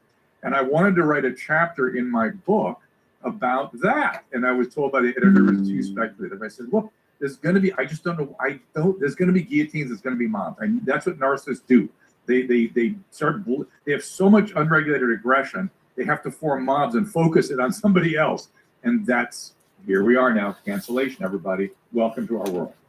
So if you have a culture that fetishizes the individual, that is histrionic and narcissistic, sociopathic, the characteristics that you laid out, one of the symptoms when that becomes ubiquitous is the emergence of scapegoating. It has to, the sort of culture of the society requires it. And you say revolutionary France, obviously with the guillotine, practice that in a visible, demonstrable, and dramatic way. Yeah. But you're saying that our culture is bearing those signs also. If something's happening at that scale, it can't be moving up through individuals, can it, Doctor? There must be some sort of central social factor. Well, I haven't thought about it that way. What do you, it's an interesting question. You mean like somebody taking advantage of that and sort of amplifying it or manipulating it in some way? It means, for me, my sense is that, whether there was a radical increase in addiction, you think, well, why would that be? Is there the availability of substances? Is there economic inequality? Is there increased poverty? What are the social factors that likely lead to epidemic proportions being reached? And I feel that you indicated at the beginning that the values of the culture have shifted. And I feel that that's true also. On some level, and it's a difficult thing to entirely articulate. Some people in our chat are saying the breakdown of the family. And I feel like we have lost our connection with God. I feel that our values have become narcissistic, that even identity politics, and I'm sympathetic to the civil rights movements around each of the categories, but what I sense is that the individual has become the sort of apex of value, that what you are as a person and what you feel and what you want is the kind of summit of the social values, rather than who we are as a member of a community, who we are as a member of a movement, or even a nation or a religion. I feel that plays a part somehow. Yes, there's no doubt, right? I mean, what are the first couple of steps of recovery from a substance use, which is letting go, not controlling everything, which means, as many of my patients say, they feel like they're a piece of ass around which the whole world revolves. That needs to let go. You need to let go of being no. You're not the center of the universe. And then for people to do that fully, they have to have some sort of concept of faith, something. I don't know what that is for everybody. So disagree with. It's magical to me to some extent, but I know that it's necessary for people to fully let go of their self-centric, whether it's white-centric or Eurocentric or whatever centric it is. I so fully disagree with that. They have to let go. They have to let go and be open to what the world has. Now, doing that it sounds just so. It sounds like everyone should be able to do that. It isn't easy. It's not easy to do that, really. And to find some sort of spiritual something. No, it's hard for people, but I do think we miss it badly. No, that's what I think is easy. For 20 years, you have too. The last time we were together, I think it's easy to be like, oh, I have no control over everything. Like, how we fill that emptiness, and nothing is my fault. To me, that I don't claim to be the carrier of that information, but I do know we need to solve it. Yeah, you're right, because of course we I were think talking you should admit that you have about addiction. ultimate and control kind of what happens in your life. You can't control what other I people do. remember, and I went on your radio show or podcast. I can't remember. And what you can't meeting change was flourishing people at that time. as I do much know as that when we you did the think that live they're event wrong or feel that they're together, wrong. You can't change someone's fucking. Yeah, it was print, and we were talking about like you agree with my All you do is change the interpretation people of the around you. 12 steps is about having, as you just described, a spiritual awakening and the support of a community, and ultimately being able to overcome the inclination towards the type of self-centeredness that you're describing in your cluster B diagnosis there. I want to interrupt you because I left out one thing that I was going to comment on your last construct of how you're describing the lack of connection. Lack of connection is really what you're talking about. Lack of connection to other, lack of connection Genuine to connection, authentic God, connection. To self, frankly. We are disconnected. And guess what trauma does? It disintegrates us, disconnects us. But I want to make one more comment because I think people will assail us for saying people aren't connected to their community. There is a phenomenon afoot right now I call grandiose caring, which is still the narcissism. I care so much about this group and that. I care. I don't care what you care about. If you actually care about somebody, develop a skill, develop some sort of wisdom. So I think religion, all religions. You can fucking, if there's something that you can't talk about, it's your fucking religion. Like, that is grandiose caring. That is narcissism. Religion should stay in your brain. I'm glad you care. I want you to care about other people, but that is not going to help the present moment. In Christianity, I know that it's significant to do God's work privately and quietly with humility so that it doesn't become performative. Freemasons. I guess a component of the scapegoating has become something that's often discussed. Virtue performed publicly, the appearance of morality. And I was thinking about the culture at the moment. I was thinking, how are people getting it up, Dr. Drew, to talk about the Oscars or the Golden Globes when there is this immersive sense that we are in some kind of crisis? I was so fascinated to hear your diagnosis, because it's one that I agree with, because continually from this odd globalist humanitarian perspective, people will continually cite confident statistics around, well, do you know more people have been pulled out of poverty than ever before, and the standard of living this and this is better than ever? And I always feel like, I don't know that that's the reality a lot of people are living in. It feels like we're in a highly precipitous and dangerous moment, in a massive crisis of meaning, and this kind of shared psychopathy seems relevant. Crisis of meaning. Yes. What does it mean to live a good life? And it may well be that these measures, these in the current moment, that we measure economic well-being and people being pulled out of poverty, all that stuff you just referenced, is not relevant to the crisis of the present. I mean, it's always relevant. Let's be fair. People need to be safe. They need to be able to, they need to be able to thrive. If you don't get people are in pain, they can't thrive. Let's just state it such. But the reality of the present moment may be something different. Spiritual crisis, lack of meaning. What does it mean to lead a good life? What does that mean? And when I say it, people, and again, I only have this country, I'm deeply embedded here, so I have this as my reference point. They confuse a good life with happiness. And hedonic happiness, is, I'm sure you study Schopenhauer, so you go from happy to wanting more happiness to happy to wanting more. Superficial. Hedonic happiness is a dead end street. It's nice, it's good, but eudaimonic happiness, as Aristotle called it, is something that's much more nourishing and is the source of a good life. So we have to each of us figure out what that meaning is for us. And there's some people have thought about that for thousands of years, and there are people that have suggested certain things. We might return to some of that stuff, perhaps.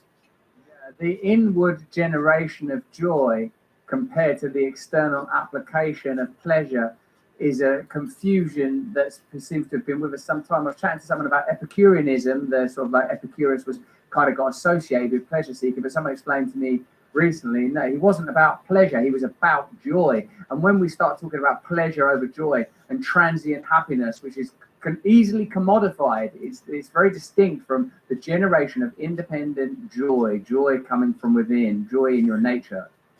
You said independent joy. I'm of the opinion, and I may be wrong about this, but I've always noticed that real joy tends to be a shared experience.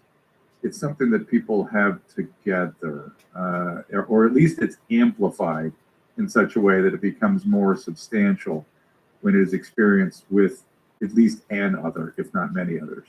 I think that's a fair assessment, although like sometimes when I think of someone like Yogananda, like he's talking about there being an ever-present bliss that we're blocked off from because of layers of samskara and layers of injury. And I try sometimes to contemplate what's meant by the kingdom of heaven being within. So there's no doubt, like I don't want to like sort of double down on the kind of individualism that you and I are both decrying, and I reckon that there's a certain joy that can be derived from relationship and service. But the idea that what I'm trying to establish and explain is that as a recovering addict, the idea that pleasure is going to come from the outside, whether it's like through sex or through food or through heroin or alcohol, that I can consume somehow pleasure rather than through service and good conduct. Through right conduct, joy will be generated as a byproduct rather than as the aim. Isn't right conduct something that is in short supply also? Kant's first principles. I always think it's kind of amusing. I mean, his first principle was, of course, that behave as though your behavior can be judged as universal principle, which is essentially another way of saying behave in such a way that people can see all your choices, as though there's a camera going at all times. And guess what, everybody? Now there is a camera going at all times, so you are going to be judged. Yeah, so you might as well fall in line. Okay, before you answer the next question, Doctor, I have to tell our beloved viewers on YouTube, we need you to join us. We need you to be a part of this movement because we're going to discuss stuff that would be contraband on a WHO platform, on a platform that listens to the British government when they say demonetize Russell Brand. This is part of our movement. We need you with us right now. We're going to be talking about Dr. Drew's views on Joe Rogan and the COVID protocol that he espoused and why the legacy media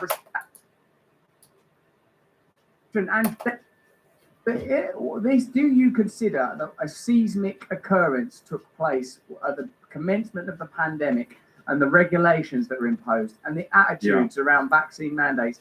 Was that a pivotal moment in modern history? Did it reveal something to us? I believe it did. It certainly revealed something to me, and not just a something, a lot of things. And it's so funny when I was thinking about how you frame you identify your program as Stay Free. I thought to myself, gosh, my entire career I used to tell people to stay well, but my shift because of COVID has been Stay Free also, and that is astonishing to me. That I always thought that was a foregone conclusion. And the fact that we have to stand up and sort of, let's say, a fight for that is just astonishing to me. Who I talk to, I mean, I was thinking about some of the interviews I used to do on HLN and CNN. I used to interview white supremacists. I used to interview people that are way out there just to see what they're all about, learn what I can from them. Now you're not allowed to even speak, not allowed to show. Like, what is that? Who I talk to is, and by the way, I was thinking about like Joe Rogan when he got treatment for his COVID. His doctor gave him ivermectin and a monoclonal antibody and a NAD infusions, 2 NAD infusions. And the press, of course, freaked out about the ivermectin, but the NAD infusions was the really interesting thing and outlying treatment. That was outlying. No one has ever suggested that, and it seemed to help him. And I thought, wow, how interesting. And whatever the hell he does with his doctor is his effing business. Between the two of them, it's nobody has any business. His doctor's the one who gave it to him. He was sick. Let alone not really the decision maker of that. It is disgusting that people feel that that's their privilege to intervene and to try to disrupt basic liberties. That's mind-boggling to me. Like you said, it became hysterical, it became political. They were unable to constrain themselves. There was a concerted legacy media effort to shut him down, to silence and smear and disgrace him. They dug up things from the past about him, his use of profane language. Oh my God, the language. How that was coordinated, and it revealed the degree of authoritarianism that, as you said, Doctor, we assumed was off the menu. That whether you're Democrat or Republican, we care about individual freedom and free speech. Well, no, that isn't what's happening anymore. That's not the dynamic. Who knew, right? I did never imagine that who you speak to with somebody would want to regulate, or that they would. Again, this is the mob stuff. This is mob. This is scapegoating. This is guillotines. This is framing the world as pure and impure. It's this whole model of it's a religious model. Really, it's gone bad, right? In terms of organized religion, it's just come into this sort of social construct. And just like they did in the French Revolution, you were never pure enough of a Republican, so you had to go on the guillotine. And by Republican, I mean somebody who supported the New Republic. They were called Republicans. So first you're the Jacobins, and then all the Jacobins got their heads cut off, and by the Sans-Culottes, and then Sans-Culottes and Robespierre got their heads cut off by the Royalists, and then the Royalists got put in prison by Napoleon. It was one thing. It does not go well, everybody. You are in the interest of all to stop now. Stop this nonsense now. Doc, is this a good time for us to talk about the wellness company that are promoting and are partnering us with our content today that I believe you are affiliated with? We've already done a promo for the wellness company for the medical kits, where in the event of an emergency, you would have in your home necessary medicines, including the controversial prize-winning ivermectin, as well as a variety of other products. Can you tell us what that kit is, and what your affiliation with it is? So I'm a member of their chief medical board. There is a variety of physicians on that board with differing opinions. We're not all in complete unison on everything, but we all agree that the physician-patient relationship has been adulterated. We were just talking about Joe Rogan and how people tried to adulterate his relationship with his doctor. The physician is powerless in this country right now. So I am interested in empowering patients. They should have access to things that they know how to use, that are simple to use, that we can teach them to use. They can have backup with telehealth. There's more efficient and certainly much less expensive ways to do that. And that's what the wellness company is all about. There's many more things to come. Pay attention. You have some other readiness kits coming that I think you'll be amazed by. That you should, when you think about it, of course you should have these things on hand. They're easy to use. You know how to use them. And I'm just proud to be a part of their organization. I'm a paid member of that board, and I'm happy to be a part of it. Not prep-up type stuff, then. It's not necessarily in the event of an emergency you should have antibiotics, antivirals. You think it's just a sort of a sensible thing for people to have in their homes anyway? Both. I think that's cool. I'm into it. Look, my wife is lucky because if it's an after-hours situation and her physician's unavailable, I can kind of step in and help out. It's not a great idea to treat your family, but there's certain things that are just so easy to use that people should just have. And I've thought it. So when people travel, I give them a batch of medicines. I teach them how to use them. Here's how you use these things if this happens. And guess what? I've been doing that for 20 years. Never been a problem. Guess what? Our travel kits are coming next.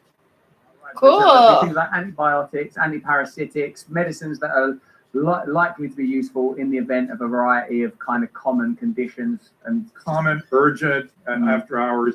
No, for God's sakes, don't go to an urgent care where you pay for all that real estate, all that equipment, all those employees. You pay for that when you walk in there.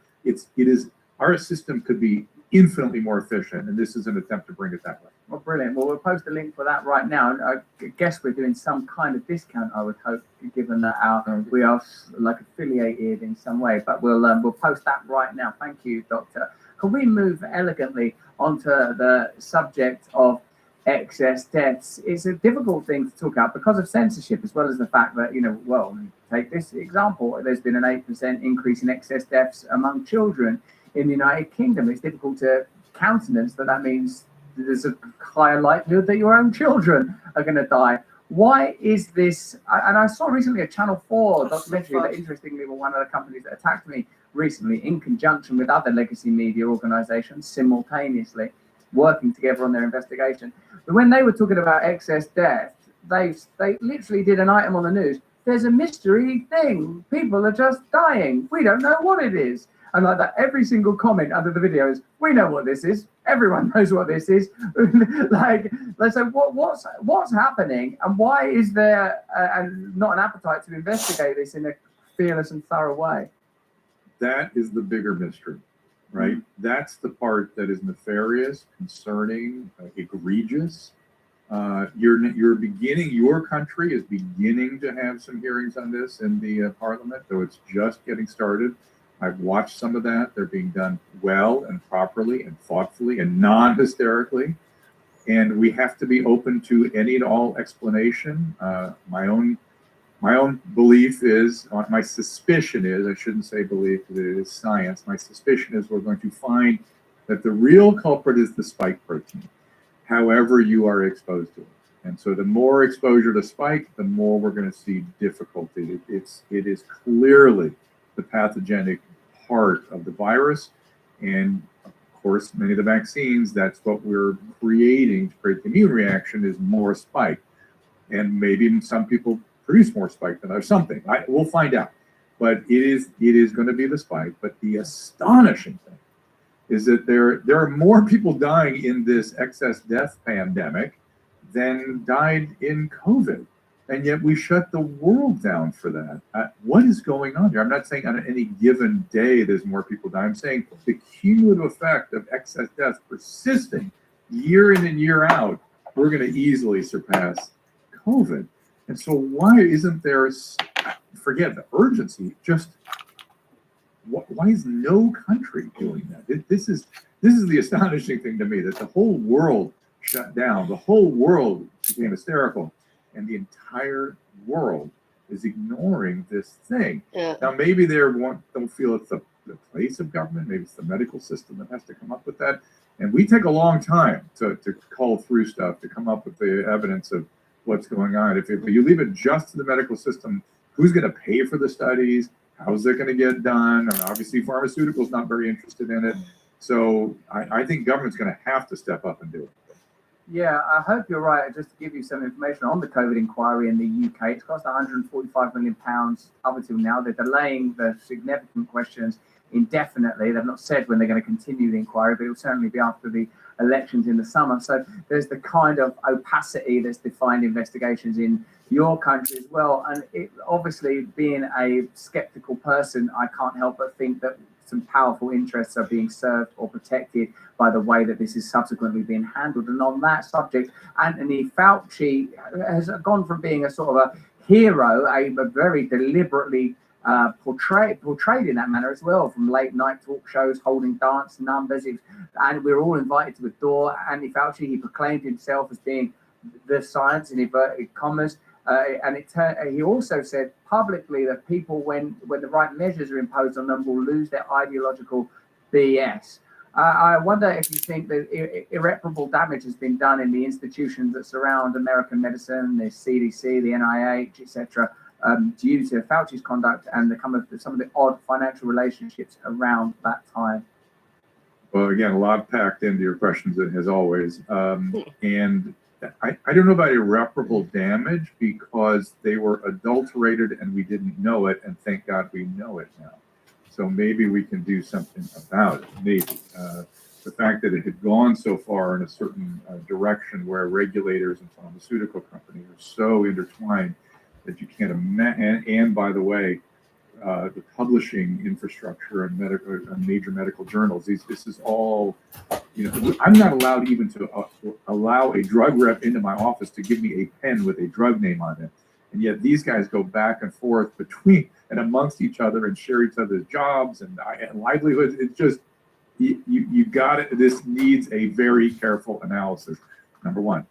Number two, you mentioned how Dr. Fauci was a hero. Dr. Fauci has been my hero my whole career. Wow. He was the reason I got involved in radio.